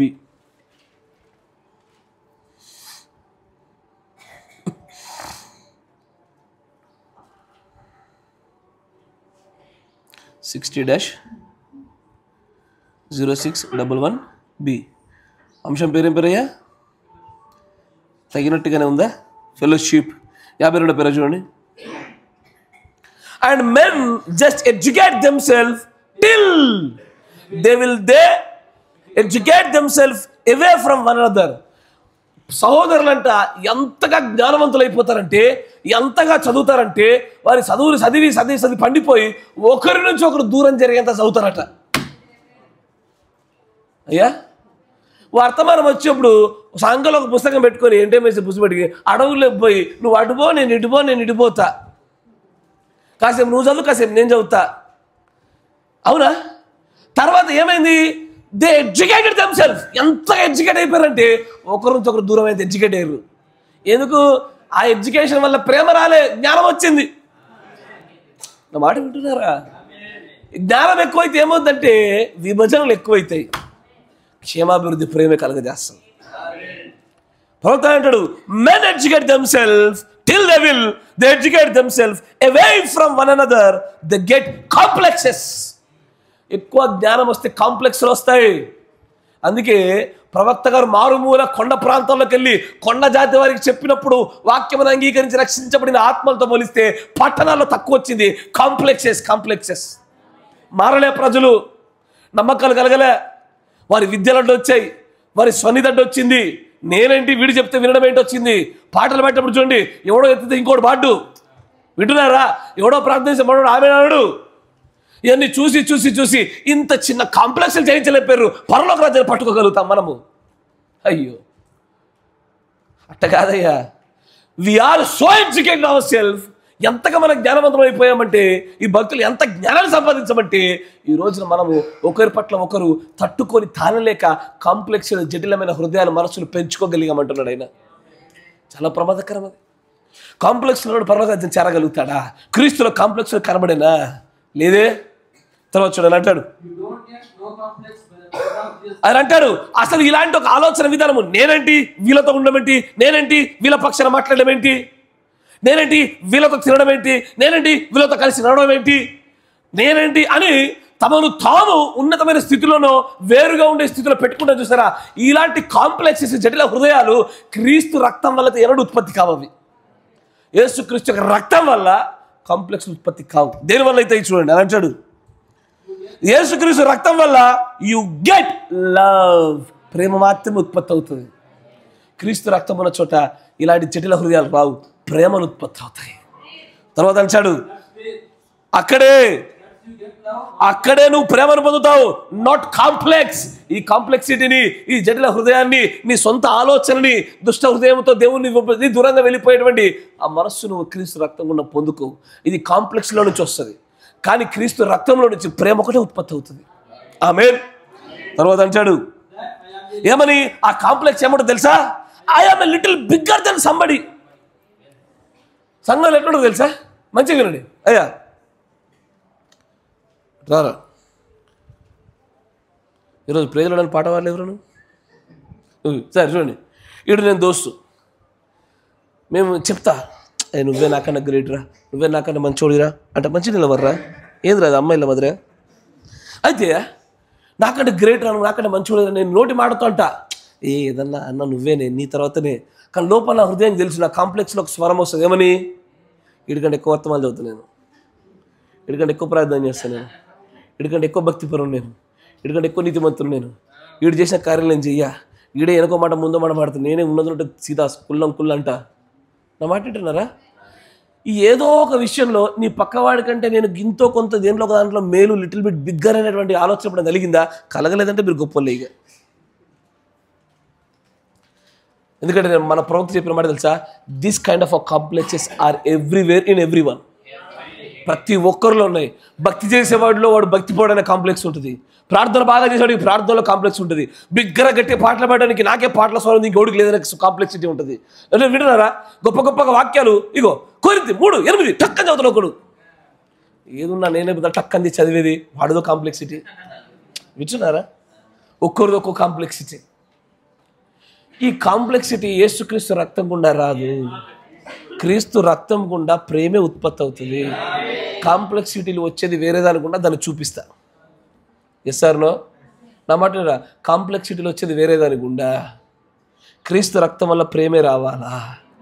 కాంప్లెక్సిటీ కలిగిన వారు గుర్తింపు పొందరు.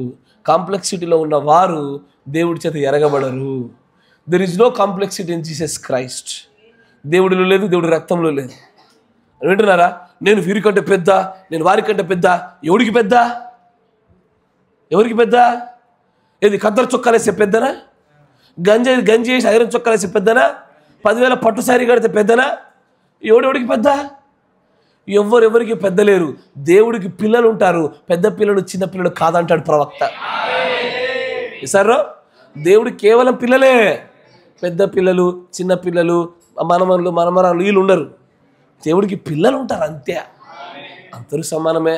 బాధ్యతల వ్యత్యాసాలు ఉండొచ్చు, కానీ తెలియకుండానే ఈ బదత్తో నేను వెళ్తారా? నేను ఎందుకు వెళ్తా? ఇస్తాను. మీరు వింటున్నారా? ఇగో ఆయన ఇద్దరు కలిసి ఒక హోటల్లో బజ్జీలు తింటున్నారు. బజ్జీలు తినగానే కనబడినారు. ఓకే, వాళ్ళు అంటారు, ఏ బ్రదర్ రండి రండి రండి రండి అంటాడు. తినండి ఓకే. ఏంది నేను పోయింది ఎందుకు అక్కడికి? పనికి మళ్ళీ బజ్జీ తినడానికే. కానీ ఈరోజు తింటాను.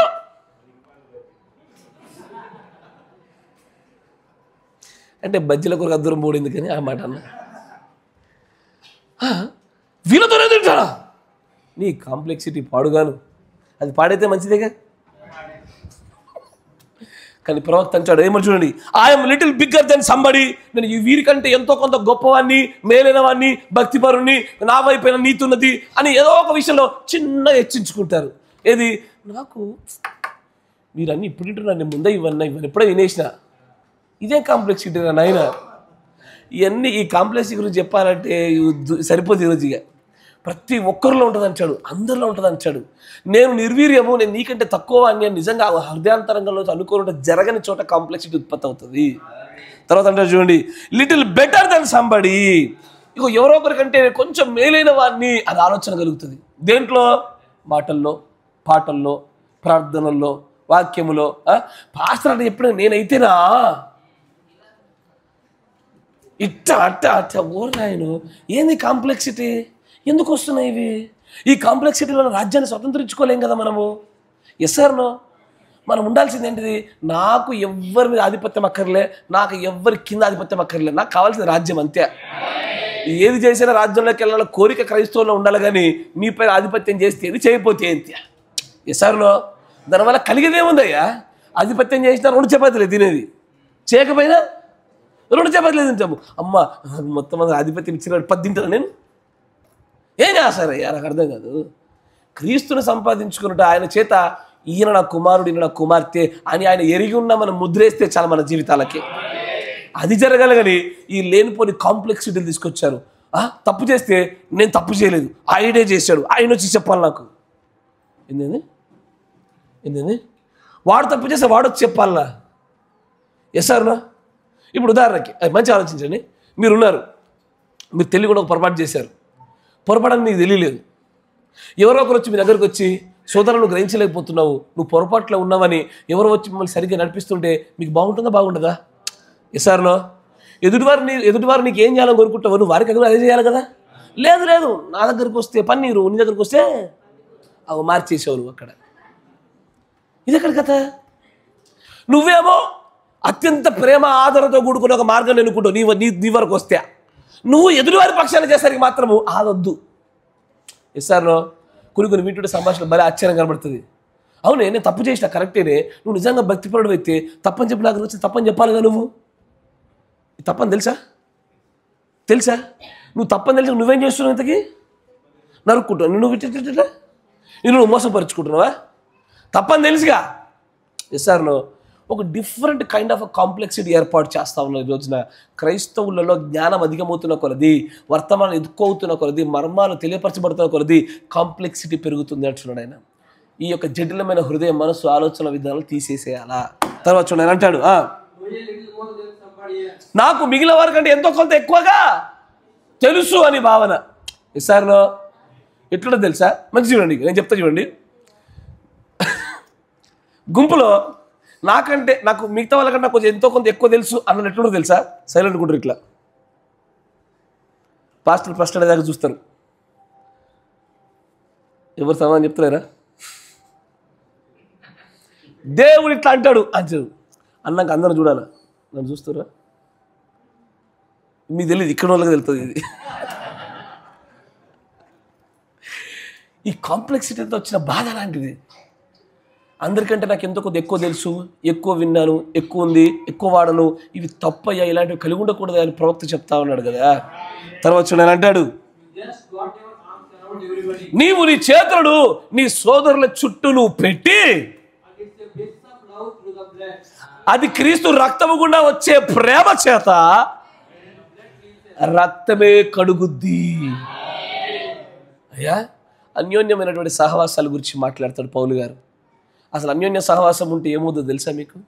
మేము పాప నియమాన్ని జయించిన కొన్ని మార్గాలు చెప్పాను. దాంట్లో ఫెలోషిప్ అనేది కానీ స్టార్ట్ చేయలే. అదొక మార్గము. ఫెలోషిప్ గుండా సహవాసాల్లో ఉంటే పాపాలు కడగబడతాయి. తెలుసా మీకు? అయ్యా, ఒప్పుకోళ్ళు చేత అనే ఒక మార్గం ఉంది. సహవాసంతో పాపాలు కడగబడతాయా? సహవాసాల చేత. చూడండి, మీకు లేఖనం చూపిస్తాను, చూడండి, గమనించండి జాగ్రత్తగా. 1 యోహాను పత్రిక 1వ అధ్యాయం 7వ వచనం. 1 యోహాను పత్రిక 1వ అధ్యాయం 7వ వచనం. అయితే ఆయన వెలుగులో ఉన్నట్టుగా మనము వెలుగులో నడిస్తే మనము అన్యోన్య, అది పలుకుట కష్టంగా ఉన్నట్టుగానే చేసడం కూడా కష్టంగానే ఉంది ఈ రోజున. ఎసారో పక్కపక్కనే భుజం మీద బ్రదర్ సిస్టర్ దొరుకుతున్న లోపల కాంప్లెక్సిటీ పెరుగుతూనే ఉంది. కానీ పౌలు గారు అంటారు, అయ్యా ఏమని, ఆయన వెలుగులో ఉన్నట్టుగా మనం వెలుగులో నడిస్తే కనుక అన్యోన్య సహవాసం గలవారమై ఉండి అప్పుడు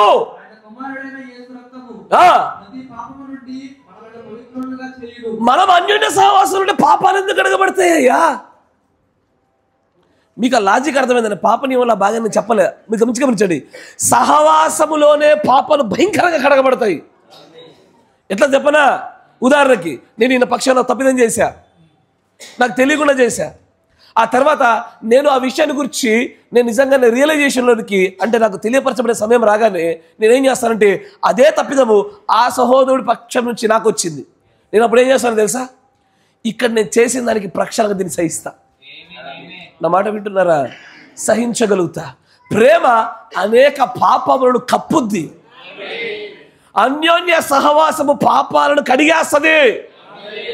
ఫెలోషిప్, సహవాసంలో ఉంటే పాపాలు కడగబడతాయా?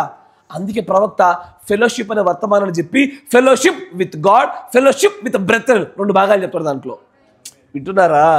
సహవాసం అనే వర్తమానం చెప్పి క్రీస్తుతో సహవాసము, సహోదరులతో సహవాసము చెప్తూ ఎట్లా పాపాన్ని జయించవచ్చు, ఎలా రక్తం చేత పాపాలు కడగబడతాయని చెప్తుంటే ఆయన చెప్తున్న మాటలు చాలా అద్భుతంగా ఉంటాయి. అయ్యా, నీకు తెలీదు, నువ్వు ఏదో పాపాలు కడగబడ్డానికి ఇక్కడ ఉండి 2-3 మాటలు మాట్లాడి ఆ లోపలికి వెళ్ళి గంట సేపు ప్రార్థన చేసి క్షమించు అని సహవాసానికి దూరంగా ఉంటే మాత్రం పాపాలు కడగబడతాయి అనుకుంటున్నావా?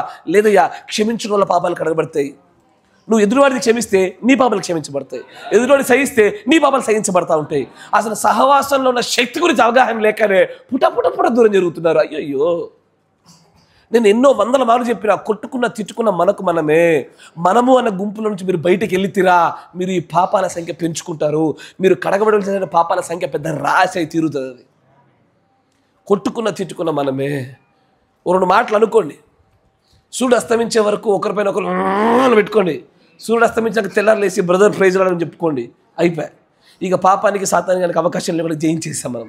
అంతేగాని 10 ఏళ్ళ కింద జరిగిన ముచ్చట, 5 ఏళ్ళ కింద జరిగిన ముచ్చట ఊరినాయి అన్యుడు మర్చిపోతున్నాడు. ఈ రోజున క్రైస్తవులు మర్చిపోలేకపోతూ ఉన్నారు. ఇప్పటికీ కాంప్లెక్సెస్, ఈ కాంప్లెక్సెస్తో ఒకరినొకరు క్షమించలేక అన్యోన్య సహవాసంలో ఉంటేనే, వెలుగులో నడిస్తేనే మరలా క్రీస్తు రక్తము ద్వారా పాపాలు కడగబడతాయి. మళ్ళీ చదువున్నాను, అదే వచ్చినది. అయితే నడిచినడలా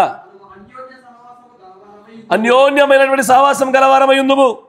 అప్పుడు ఎప్పుడు వెలుగులో నడిచి అన్యోన్యమైన సహవాసం ఉన్నప్పుడు, ఎప్పుడు అప్పుడేనా? వెలుగులో ఉండి అన్యోన్యమైన అంటే ఏంటిది? అన్యోన్య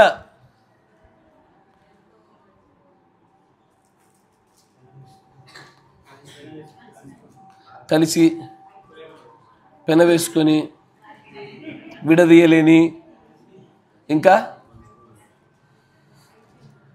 ఐక్యముగా ఏకీభవించి అట్లాంటి ఒక, మీరు అందరూ చెప్పిన కరెక్టే, అలాంటి ఒక సహవాసంలో ఉంటే పాపాలు కడగబడితే, ఒకరి తప్పిదాలు ఒకరికి క్షమించబడుతూ ఉంటాయి. ఆయా పాప నియమాల్లో పాపాన్ని జయించడం ఇంకా చాలా నియమాలు చెప్పాడు ఆయన. సహవాసం అనేది ఒక పెద్ద శక్తివంతమైన ఆయుధం. అది అందుకే క్రీస్తు ఒంటరిగా ఉండడానికి ఎప్పుడు ఇష్టపడ్డు. క్రీస్తు ఏమంటాడో తెలుసా? ఆయన ఎప్పుడు కూడా ఒంటిగా ఉండడానికి ఇష్టపడక ఏమంటాడు? మీరు ఎలా ఉండమంటున్నాడు? ఐక్యముగా ఉండండి, ఇద్దరిద్దరిద్దరిని కావాలని పంపిస్తూ వచ్చినాడు ఆయన. అలాంటి స్థితిగతులు కావాలి మనకు. ఈసారిలో తర్వాత చూడండి ఆయన అంటాడా,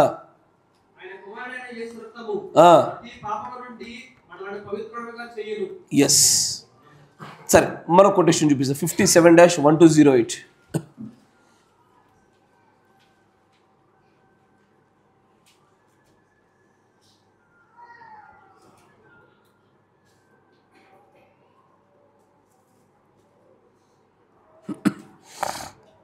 యాభై పేరు.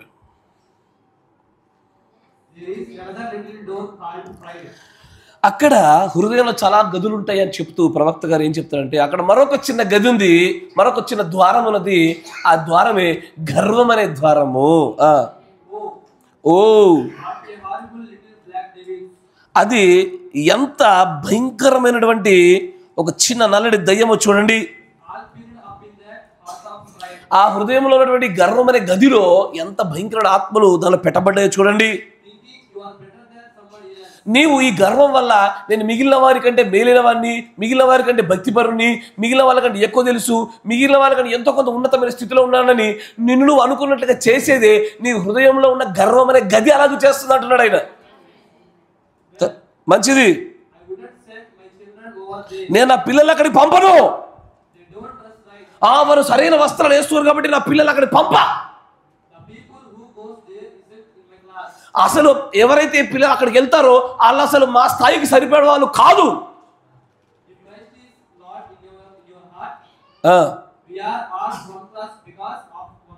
మన నిజంగా క్రీస్తు ఆత్మ మనల్ని ఏలుతూ ఉంటే, మనం అందరం ఏకాత్మ సంబంధం అయితే మనలో ఇట్లాంటి వ్యత్యాసాలు ఎందుకు వస్తాయి? మా పిల్లల్ని మీ ఇంటికి పంప ఎందుకు అంటే వాళ్ళకంటే మీరు గొప్పలు అన్నట్టేగా ఇస్తారు, అంతేనా? నా పిల్లల్ని అక్కడికి పంప ఎందుకు అంటే అక్కడికంటే మేము ఆల్రెడీ ఉన్నతమైన స్థితిలో బతుకుతున్నట్టు చూపిస్తాడు దేవుడు తోలు తీసి. ఒక ఆత్మలో జన్మించిన ప్రజలమై ఉంటే ఒక దగ్గరికి సమకూర్చబడ్డానికి ఏ గర్వం అనేటువంటి డోర్ అడ్డం వచ్చింది ఇక్కడ? అంటే ఇక్కడ ఉండే వాళ్ళందరూ ఎవరు? ఇక్కడ ఉండే వాళ్ళందరూ ఏమై ఉండాలా? మనకంటే తక్కువ వ్యక్తులు అయి ఉండాలా? నా పిల్లల్ని మీ దగ్గర పంపలేను, ఆ వాడగట్టు నా పిల్లల్ని పంప అంటే దాని అర్థం ఏంటి? మా పిల్లల కన్నా, మా భక్తి కన్నా, మా స్థాయి కన్నా వాళ్ళు తక్కువ, అందుకే నేను పంప. దీన్నే కాంప్లెక్సెస్ అంటాడు ఆయన. దిస్ ఈస్ కాల్డ్ ప్రైడ్, గర్వం అంటాడు ఆయన. హృదయపు తలుపులలో ఆ యొక్క మరొక భయంకరమైన గర్వం అనే తలుపు అది. I don't send my kids over there. నా పిల్లలు అక్కడికి పంపను, వారు సరిగ్గా వస్త్రాలు వేసుకోరు, సరిగ్గా ఉండరు. అంటే వాళ్ళకంటే నువ్వు గొప్ప మేలు అనేటువంటి ఒక ఉన్నతమైన స్థాయిలో నిన్ను హెచ్చించుకొని పెట్టుకున్నాను అక్కడ.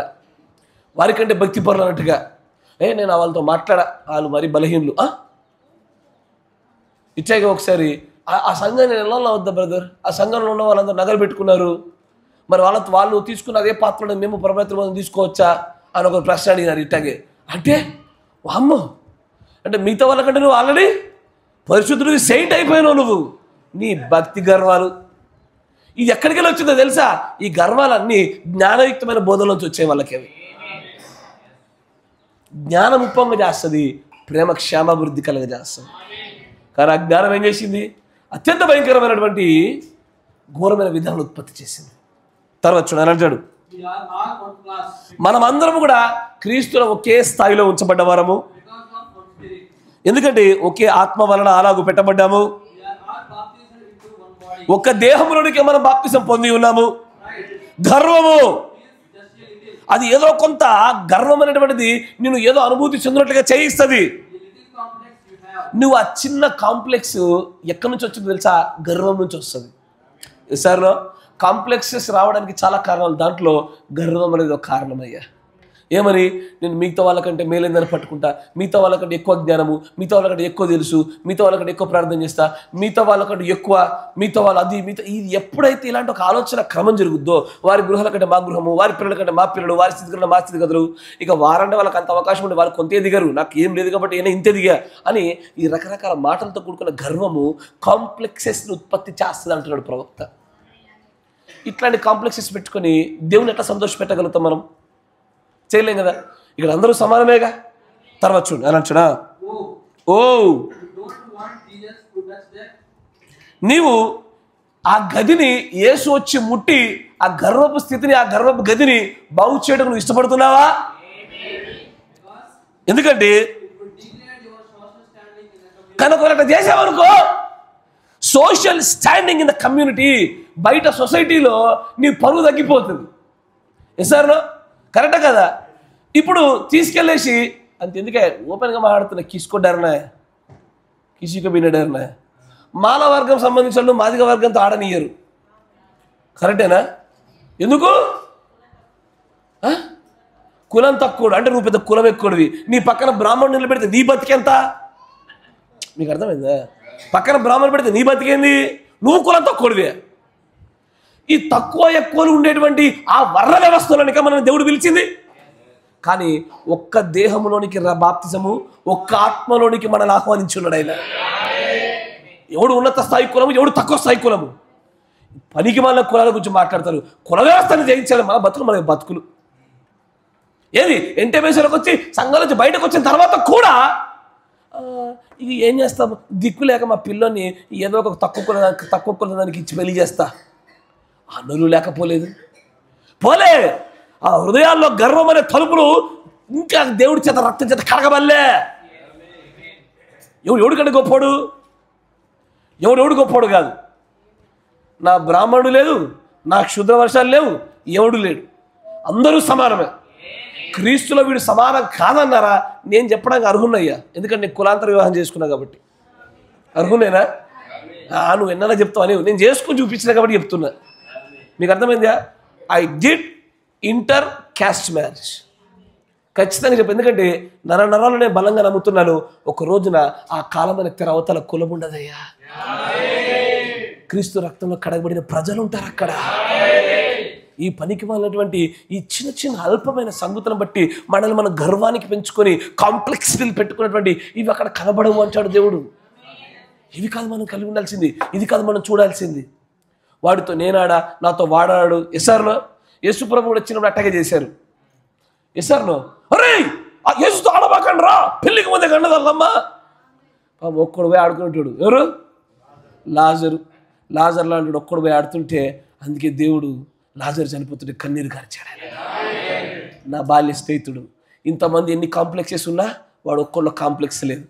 అందుకే అతని గురించి చనిపోయి 3 దినాలు అయిన తర్వాత కూడా లే లాజరు లే బయటకు రా, పునరుద్ధానం అనుగ్రహించిన దేవుడు ఆయన. కాంప్లెక్స్ ఉండకూడదు అయ్యా. ఎవరు గొప్ప, ఎవరు తక్కువ, డబ్బుల్లో ఎక్కువ తక్కువ చూస్తారు. ఎసారు కులాల్లో ఎక్కువ తక్కువ చూస్తారు. ఏంది కులం ఎక్కువ తక్కువ చూసేది? నువ్వు కుల వ్యవస్థ గురించి మాట్లాడాలంటే నీ దగ్గర నేను మనుధర్మశాస్త్రం పెడతాను. నీ దగ్గర నేను మనుధర్మశాస్త్రం పెడుతుంటే నువ్వు ఎంత చీపో నీకు అర్థమైపోతుంది. ఈ యొక్క హైందవుల యొక్క మనుధర్మశాస్త్రం మనల్ని సమానమని చూడదు, అది మనం చీపనే చూస్తుంది.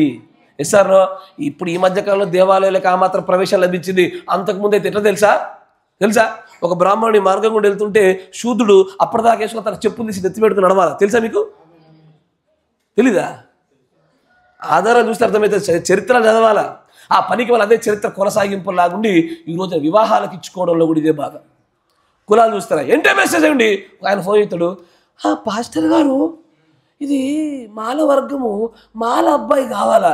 లేరండి మా దాంట్లో అట్లాంటి వాళ్ళు లేరు. మాల ఎవరు లేరండి. ఎవరు చెప్పినా ఉండరు మా దగ్గర. ఎందుకంటే మన దగ్గర కులమే లేదు. అదే ఇంతకు మీ సంఘంలో విశ్వాసులు ఉన్నారా అంటారు లాస్ట్కి. ఇక ఎవరు లేరంటే మరి ఇంతకు విశ్వాసులు ఉన్నారా? ఉన్నారు ఉంటారు. కానీ అయ్యా అట్లా కాదు. కాంప్లెక్సెస్ చాలా చోట్ల పెరిగే విశ్వాసులకు ఈ కాంప్లెక్సెస్ అన్నిటిని మనం జయించగలగాలి. ఆమేన్.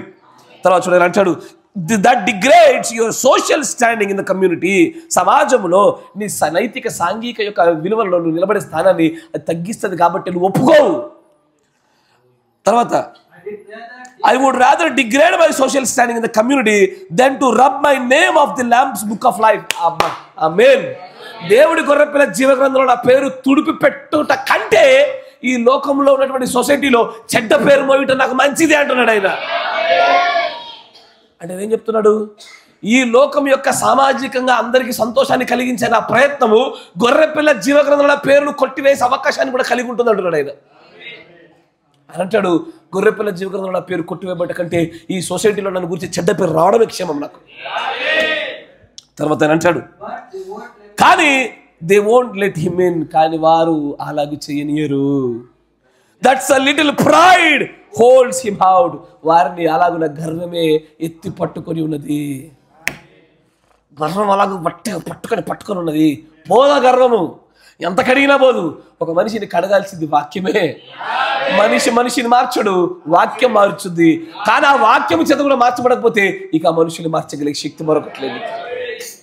తృణీకరించబడిన ప్రజలు తర్వాత అంటాడు, ఓ జీసస్, ఎస్ నేను సంఘంలో చేరతానయ్యా, నేను నిన్ను అంగీకరిస్తాను. ఈ యొక్క గదిలో చూడబాక.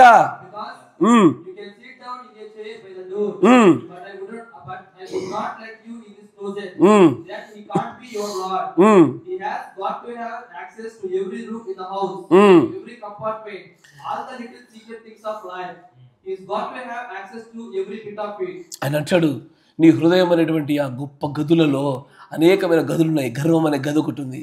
అట్లాంటి కాంప్లెక్సెస్ ఉన్న గదులున్నాయి. ఆ గదులన్నింటినీ క్రీస్తు రక్తం చేత కడగనియ్యు. క్రీస్తుకు పరిపూర్ణ అధికారాన్ని అప్పచెప్పు. ఈ కాంప్లెక్సెస్ తీసిపడి నీలో ఒకటి పెద్ద ఒకటి తక్కువ, నాకంటే నువ్వు ఎక్కువ, నీకంటే నేను ఎక్కువ, ఇవేమి లేవయ్యా. ఎవడికంటే ఎక్కువ కాదు. ఇక్కడ అందరూ ఒకటే దేవుడి దృష్టిలో, అందరిని ఒకేలా ప్రేమిస్తాడు ఆయన. దాన్ని మనం గ్రహించలేక మనల్ని మనం ఉప్పొంగిపోజేసుకుంటున్నాము. దేనివల్ల? జ్ఞానం వల్ల. కానీ క్రీస్తు రక్తం దేని ఉత్పత్తి చేస్తుంది? ప్రేమను మాత్రమే ఉత్పత్తి చేస్తుంది. ఆ ప్రేమే ఆజ్ఞల్ని పరిపూర్ణం చేయిస్తుంది. ఆ పరిపూర్ణం చేయనటువంటి ఆజ్ఞయే దేవుని ప్రేమించినట్టుగా చేస్తుంది. ఆ దేవుని ప్రేమించున్న మనకు గుర్తింపు లభిస్తుంది. ఆ గుర్తింపే సమస్తమైన సృష్టి పైన అధికారాన్ని ఇస్తుంది. You can win entire world with love. ప్రపంచం మొత్తాన్ని కూడా ప్రేమతో జయించవచ్చు.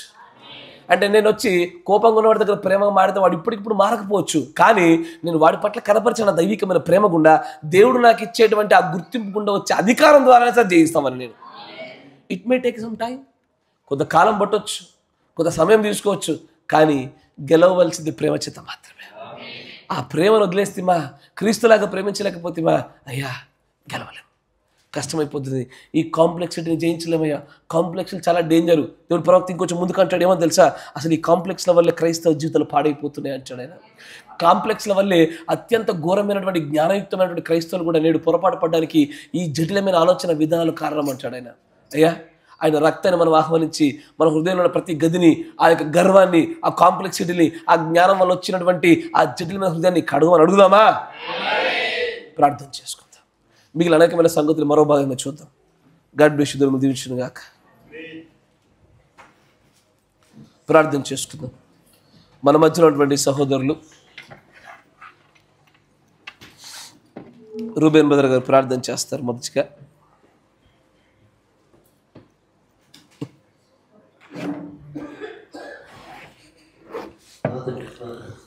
స్తోత్రం స్తోత్రం స్తోత్రం స్తోత్రం. నిన్న నేడు నిరంతరం ప్రభా ఒకే రీతిగా ఉన్నటువంటి సర్వశక్తిమంతుడా నీకు వందనములు, స్తుతులు, స్తోత్రాలు. సాయంకాల సమయంలో ప్రభా నీకు వందనాలు ప్రభా. అలనాడు ప్రభా ఏ విధంగా అయితే సాయంకాల సమయంలో ప్రభా ఆదాము యుద్ధకు ఏ విధంగా సమీపించి ప్రభా సహవాసం చేసి ఉంటున్నావో అదే రీతిగా ప్రభా ఈ సమయం మా యుద్ధకు కూడా వచ్చి ప్రభా అదే ఆత్మ సంబంధమైనటువంటి మాటలతో ప్రభా మేము ఏమై ఉంటున్నాము ప్రభా, మాకు మేమే శత్రువులుగా ఏ విధంగా మా సంశయాల వల్ల ప్రభా నీకు దూరం అవుతా ఉంటున్నాము ప్రభా. దేవా మాతో ముచ్చటించినందుకు నీకు స్తోత్రాలు చెల్లిస్తాము. అవి ప్రభా తీసివేసుకుంటకు ప్రభా ఈ సమయంలో ప్రభా మరొక అవకాశం మాకు దయచేయమని ప్రార్థిస్తాము. మా అందరినీ జ్ఞాపకం చేసుకోండి ప్రభా. ప్రేమించేవాడు ప్రభా నీ ఆజ్ఞను దయకుని ఉంటాడు కనుక ప్రభా దేవానికి వందనం స్తోత్రాలు. అప్పుడే ప్రభా నీవు ప్రేమించడం వల్ల ప్రభా మేము గుర్తింపు పొందుతామని ప్రభా, ఆ గుర్తింపు వల్ల ప్రభా సమస్త అధికారానికి వారసులుగా అవుతామని నువ్వు చెల్లిస్తాడు ప్రభా. ఈ లోకంలో మేము జీవిస్తుండగా ప్రభా, మేము సహవాస విషయంలో ప్రభా మా సొంత ఆలోచన వల్ల తప్పిపోతుండగా ప్రభా ఆ యొక్క ప్రేమలో ప్రభా మా అందరినీ ఇంకా సంపూర్ణంగా ఎదిగింపజేయమని ప్రార్థిస్తున్నాము. ఎందుకంటే ప్రభా ప్రేమ ప్రభా సమస్తాన్ని జయించేదిగా ఉంటున్నది కనుక ప్రభా ఆ ప్రేమ ద్వారానే ప్రభా సమస్త ప్రపంచంలో జయించినటువంటి జయశాలిగా ప్రభా ఉండాలంటే ప్రభా నీ వారసులుగా మేము ఉండాలంటే ప్రభా ప్రేమలో మేము అందరం ప్రభా ఐక్యంగా ఉంటకును ప్రభా ఆ ప్రేమలో మేము అందరినీ సంపూర్ణంగా ఎదిగింపజేయమని ప్రార్థిస్తాము. మాలో ఉన్నటువంటి ప్రభా ద్వేషంలను కానీ కలహంశంలను కానీ ప్రభా గర్వంలను కానీ ప్రభా సమస్తాన్ని కూడా మాలో నుంచి దూరపరచమని ప్రార్థిస్తాము ప్రభా. ఇక ఎప్పుడైతే ప్రభా మేము నీలో అన్యోన్యమైనటువంటి సహవాసం గలవారమై ఉంటామో ప్రభా దేవాలు వెలుగుగా ఉన్నటువంటి వాడవు కనుక ప్రభా వెలుగును ప్రచురింపజేసే వారిని మమ్మల్ని నిలబెట్టి వాడవు కనుక ప్రభా దేవానికి వందనాలు స్తోత్రాలు ప్రభా. నేను అనేటువంటి స్వభావాన్ని మాలో నుంచి దూరపరచమని ప్రార్థిస్తున్నాను. అవును ప్రభా అనేకమైనటువంటి గర్వంలో మాలో ఉంటుండగా ప్రభా ఇంతవరకు నీ సేవకులను నిలబెట్టి ప్రభా ఏదైతే నీకు ఇష్టము కానిటువంటిదో ప్రభా ఏదైతే నీకు అసహ్యమైన ఉంటున్నదో ప్రభా వాటిని దూరం చేసుకున్నటకు ప్రభా నీ సేవకుడి ద్వారా అనేకమైనటువంటి విషయాలకు ప్రభా ఈ కాల వర్తమానికుడు చెలవించినటువంటి అనేక విషయాలను మాకు బోధపరిచినటువంటి మా బోధకుడా స్తోత్రాలు చెల్లిస్తా ఉంటున్నాము ప్రభా. మేము వాటిని ప్రభా వాటిని కలిగి ఉండకుండా ప్రభా కేవలం నీ ప్రేమనే ప్రభా నాలో మాలో స్థిరపరచమని ప్రార్థిస్తున్నాము. దేవానికి వందనం స్తోత్రాలు. మా జీవితాల్లో ప్రభా క్రియారూపకంగా కూడా జరుగునట్టు సహాయం దేవానికి వందనం స్తోత్రాలు ప్రభా. అనేక మార్లు ప్రభా ఒకరికంటే ఒకరు యోగ్యులమని ఉంటున్నాము కానీ ప్రభా క్షమించలేనటువంటి వారిగా ఉంటున్నాము ప్రభా. క్షమించు మమ్మల్ని మన్నించమని ప్రార్థిస్తాము. సోదరులమైనటువంటి మేము అన్యోన్య సహవాసము గలవారమై ఉండి ప్రభా నీ పరలోక రాజ్యంలో నీ గొర్రె పిల్ల జీవ గ్రంథంలో ప్రభా పేరు ఉండడం గొప్ప భాగ్యం అంటున్నావు. ఈ లోకంలో కాదు ప్రభా ఈ లోకంలో గొప్ప పేరు ఉండడం వల్ల ప్రభా ఈ సంఘాల్లో ప్రభా పేరు ఉండడం వల్ల మాకు ఏ ప్రయోజనం లేదు కానీ ప్రభా ద్వేషించబడ్డప్పుడే ప్రభా ఈ గొర్రె పిల్ల జీవ గ్రంథంలో మా పేరుందని మేము సంతోషించినట్టు అలాంటి స్థితిని భాగ్యమును ప్రభా మీరు కలగజేయమని దేవానికి వందనములు స్తోత్రాలు చెల్లిస్తూ ఉంటున్నాము. విన్నది ప్రభా మాలో ఫలింపజేయండి ప్రభా. దేవానికి వందనములు స్తోత్రాలు చెల్లిస్తూ ఉంటున్నాం ప్రభా. మాలో యోగ్యమైనటువంటి ప్రవర్తన కనబడినట్లు ప్రభా ప్రార్థన విజ్ఞాపన వల్ల ప్రభా మేము ప్రతిదీ పొందుకున్నట్లు ప్రభా ఇద్దరు మమ్మల్ని బలపరచమని ప్రార్థిస్తా ఉంటాం. ఉన్నప్పటికీ ప్రభా నీలో ప్రభా అధికమైనటువంటి ప్రేమ చూపేటువంటి విధంగా ప్రభా ఈ సంఘాన్ని మీరు నిలవబెట్టమని ప్రార్థిస్తాము. ప్రతి విషయంలో మేము సనగకుండా గుంగకుండా ప్రభా ఒకరి పట్ల ఒకరము ప్రేమను చూపుచూ ప్రభా దేవా నిన్ను కనబర్చేటువంటి ఒక నీ సహోదరులుగా మేము ఉండటకు సహాయం చేయించి అప్పుడే నువ్వు ఇష్టపడేటువంటి దేవుడు వాయించున్నావు ప్రభా. అప్పుడే మేము చేసేటువంటి భక్తి అది నిజమైనది మేము గుర్తెరవలసినటువంటి వారిగా ఉంటున్నాం. మాలో ఒక స్నేహితుడు ప్రభా మేము వారిని బాధపరిచినప్పుడు ప్రభా ఇంకో స్నేహితుడి ద్వారా మేము గద్దెంపు పొందినప్పుడు ప్రభా తగ్గించుకునే స్వభావం మాకు దయచేయాలి. ఆ విధమైనటువంటి స్థితిని ఎవరిని ప్రభా దూషించకుండా ఉన్నట్లు ప్రభా మా నాలుగను మేము స్వాధీనపరుచుకున్నట్లు కృప చూపాలి. ఇకను దేవానికి స్తోత్రాలు. ఇంతవరకు నీ సేవకు నిలబెట్టి ప్రభా ఇవి అనేకమైనటువంటి విషయాలను మాకు బోధింపజేసినందుకు నీకు స్తోత్రాలు చెల్లిస్తాము. ఇకను మాలో ప్రభా అది క్రియారూపకంగా ప్రభా మొలవకుండా ప్రభా ఇక దేవానికి వందనం స్తోత్రం. నీ ప్రేమనే మాలో వృద్ధిపరచున్నట్టు కృప చూపించమని ప్రార్థిస్తున్నాము. విన్న దాని ప్రకారంగా మేమందరం జీవించేటువంటి ధన్యతను భాగ్యం నీకు మా అందరికీ కలుగజేయండి. ప్రభు అయినటువంటి యేసుక్రీస్తు నామమున ప్రార్థన చేయుచున్నాము. మహాపరిశుద్ధుడా సర్వశక్తి సంపన్నుడా కృపామయుడా మీకు స్తుతులు స్తోత్రాలు తండ్రి. ఇంతవరకు మా అందరితో కూడా మరి మాట్లాడటం ప్రభు మీరు ఇష్టపడి ఆయన జ్ఞానము అధికముగా పొందుకున్న తర్వాత మాలో ఉత్పత్తి అయ్యేటువంటి ఆయన ఆ కాంప్లెక్సెస్ ఆ జటిల సంశయాలను గురించి మీరు మాట్లాడింపజేసి ఆయన మేము దాన్ని జయించాలని ఆశపడతా ఉన్నాం. అది ఏమాత్రము కూడా నీ వధువులో ఉండదగినది కాదు నాయన. ఇదిగో మేము వినువారం మాత్రమై ఉండి మమ్మల్ని మేము మోసపుచ్చుకునే వారికి మేము ఉండాలని ఆశపడట్లేదు తండ్రి. వినువారం అయ్యుతూ గైకొని వారుగా ఉండే భాగ్యాలు మాకు దయచేయమని ప్రార్థిస్తాను అయ్యా. తెలిసి తెలియక మేము చేసిన తప్పిదాలు, మా పొరపాట్లు, మా ఆలోచనలు, మా ఊహలు, ఒకరికంటే ఒకరు మమ్మల్ని హెచ్చైన వారిగా, మేలైన వారిగా అనేక పర్యాయాలు మేము ఆలోచించి ఉన్నాము తండ్రి. దయచేసి నాయన మిమ్మల్ని ఇప్పుడు మా హృదయంలోకి మిమ్మల్ని ఆహ్వానిస్తూ ఉన్నాము నాయన. నీ ప్రవక్త చెప్పినట్టుగానే మా హృదయపు యొక్క తలుపులలో ఆ గర్వం అనేటువంటి ఆ తలుపును పరిపూర్ణంగా మీరు కడిగివేయమని ప్రార్థిస్తూ ఉన్నాము. నీ రక్తం వలన ఏ విధమైన జటిల సంశయాలు రావు, కానీ కేవలము ప్రేమ మాత్రమే పుట్టును అంటున్నావు గనక ఆయన కడుగుట వలన మాలో ఒకరి పట్ల ఒకరికి అన్యోన్యమైనటువంటి సహవాస ప్రేమను ఉత్పత్తి చేయమనియు, అప్పుడు దాని మూలముగా ప్రతి పాపమును కూడా ప్రభ కడిగే నీ రక్తం చేత పరిశుద్ధులుగా మార్చబడి భాగ్యం దయచేయమని ప్రార్థిస్తాను. ఓ తండ్రి, సహవాసపు శక్తిని గుర్తెరగలేకపోతున్న మా యొక్క తప్పిదాలను మీరు క్షమించండి నాయన. నీ యొక్క జీవం కలిగినటువంటి నిన్ను విడిచిపోవునటువంటి, అంటే నాయన నిన్ను దేవుడు కాదని అనట్లేదు, కానీ సహవాసం నుంచి దూరం జరుగుచా ఆయన నిన్ను ధృవీకరించుట ఉండగా నాయన నీ దైవత్వము సర్వ మహిమంతకుడు ఇప్పుడు ఈ సంఘంలో నువ్వు పెట్టి ఉండగా దానిని ప్రభు హక్కును చేర్చుకొని దాంతో అన్యోన్యమైన సహవాసమును కలిగి ఉండే భాగ్యాలు మాకు అనుగ్రహించు. కృపగల దేవ, ఈ వాక్యము నిజంగా వినిన ప్రతి ఒక్కరిలో సకాలంలో చక్కదైనటువంటి ఫలములు ఉత్పత్తి చేయనట్లుగా నువ్వు ఆశీర్వదించు ప్రభు. ఏ లోటు లేకుండా మీరు కాపాడండి నాయన. నీ ఉన్నతమైనటువంటి ఆ దర్శనముల వైపు ఈ ప్రియమైనటువంటి సంఘాన్ని నువ్వు ఎదిగింపచేయమని ప్రార్థిస్తా ఉన్నా. కీర్తనలు పాడి మీరు దీవించండి నాయన. కానుకలు ప్రవధారణంగా తమ గుప్పిలు విప్పిన ప్రతి ఒక్కరిని మీరు ఆశీర్వదించండి నాయన. సాక్ష్యములు చెప్పిన పిల్లలను కూడా మీరు దీవించమని ప్రార్థిస్తా ఉన్నాను. అంతేకాకుండా నాయన నిజంగా ఏ స్థితిలో ఉన్నా సరే నేను ఆరాధించడం కొరకై ప్రస్తుత అనారోగ్యంలో బాధపడుతున్న ప్రతి ఒక్కరు కూడా మీ చేతికి అప్పగిస్తూ ఉన్నాను నాయన. జిమ్మిమ సహోదరుని అవ్వచ్చు, డివైన్ అవ్వచ్చు, జీవితం అవ్వచ్చు, భువన సహోదరుని అవ్వచ్చు, వీరందరూ కూడా మీ చేతికి అప్పగిస్తూ ఉన్నాము నాయన. ఇంకా ఎవరైతే అనారోగ్యంతో బాధపడుతూ ఇంకా తెలుపకుండా ఉండి ఉన్నారో వారందరూ కూడా ఈ సమయంలో మీ చేతికి అప్పగిస్తూ ఉన్నాము. విశ్వాసము చేత సహవాసం, అన్యోన్యమైనటువంటి సహవాసము గుండా ఆ వెలుగులో ఉన్నప్పుడు కలిగేటువంటి ఆ స్వస్థత కొరకై తమ కుడి హస్తాల పైకెత్తి విశ్వసించుచున్న ప్రతి ఒక్కరికి కూడా ఈ సమయంలో తాము బాధించబడుతున్నటువంటి ఆ సమస్త అనారోగ్య సమస్యల్లో నుంచి, వాటికి కారణముగా ఆత్మలో నుంచి ప్రభు అయిన యేసుక్రీస్తు నామములో పరిపూర్ణమైన స్వస్థతను గ్రహించబడుగాక నాయన. ఆ విండ్సోర్ అనేటువంటి ఆ ప్రాంతం నుంచి వచ్చినటువంటి ఆ బాలుడు నాయన తనలో ఏ రోగం లేకపోయినా ఉందని చూపించుకున్నప్పుడు తన అవిశ్వాసపూరితమైనటువంటి నీ సన్నిధిని అవహేళన చేసిన వ్యక్తులకి ఆ లేని రోగాలు అన్నీ ఎలాగ వచ్చినవో అలాంటి ఒక భయంకరమైన పరిస్థితి ఇక్కడున్న ఏ పిల్లల్లో కూడా అది కలగకూడదు నాయన. మేమందరము నిన్ను గౌరవించాలని ఆశపడుతున్నాం. మేమందరము ఇది నీ సన్నిధనియు, ఇది నీ ఉండే స్థలమనియు, ఇది నీ వాక్యం కోసం ప్రతిష్ఠించబడినటువంటి ప్రాంగణమనియు మేము విశ్వసిస్తా ఉన్నాం ప్రభా. దీనిని గౌరవించుటలో నిన్ను గౌరవించుట ఉండగా ప్రభా, అలాగే నువ్వు నడిపించే నీ ఆత్మ నడిపింపుకి మేమందరం లోబడే భాగ్యాలు మాకు దయచేయండి ఆయన. జరగలే ఉన్న ప్రేమేంద్రులు కూడా మీరు తోడుగా ఉండమని ప్రార్థిస్తా ఉన్నాము. నన్ను నువ్వు ప్రేమించి సహోదరుడు క్రిస్టఫర్కి, ఆయన సహోదరి క్రిస్టినాకి నువ్వు కృపచేత నువ్వు నాయన జ్ఞాపకం చేసుకుని వారికి అనుగ్రహించిన కుమార్తెను బట్టి నీకు వందనాలు. ఆ కుమార్తెకు ప్రభా జోయే హెవెన్ అనేటువంటి నామమును పెట్టుటకు నువ్వు ఇచ్చిన ప్రేరేపణను బట్టి నీకు వందనాలు ఆయన. ఆ నామముతో కుమార్తె ఎదుగునట్లుగా సహాయం దయచేయండి ఆయన. ఇక్కడ ఉన్నటువంటి ఈ ప్రజలందరూ కూడా క్రీస్తు యొక్క శరీరంలో మాలాంటి అవయవాలే, మా సహోదరులే నమ్ముతూ ఆయన వారు పంపినటువంటి ఆ పదార్థాలన్నింటిని బట్టి కూడా మిమ్మల్ని స్తుతిస్తా ఉన్నాం ఆయన. ఆ సమస్త ఆహార పదార్థములన్నీ ప్రభు అయిన యేసుక్రీస్తు నామములో పరిశుద్ధపరచబడును గాక. ఆ ప్రేమ విందు నిజంగానే ప్రేమను ఉత్పత్తి చేసేదిగా ఉన్నట్లుగా సహాయం దయచేయమని, మీ చిత్తమును వచ్చి మరొక్కసారి మేము కలుసుకునే అవకాశం కూడా మీరు మాకు అనుగ్రహించమని ప్రభు అయిన యేసుక్రీస్తు నామములో ప్రార్థన చేయుచున్నాము. ఆమేన్. God bless you. దేవుడు మిమ్మల్ని అందరినీ కూడా దీవించును గాక.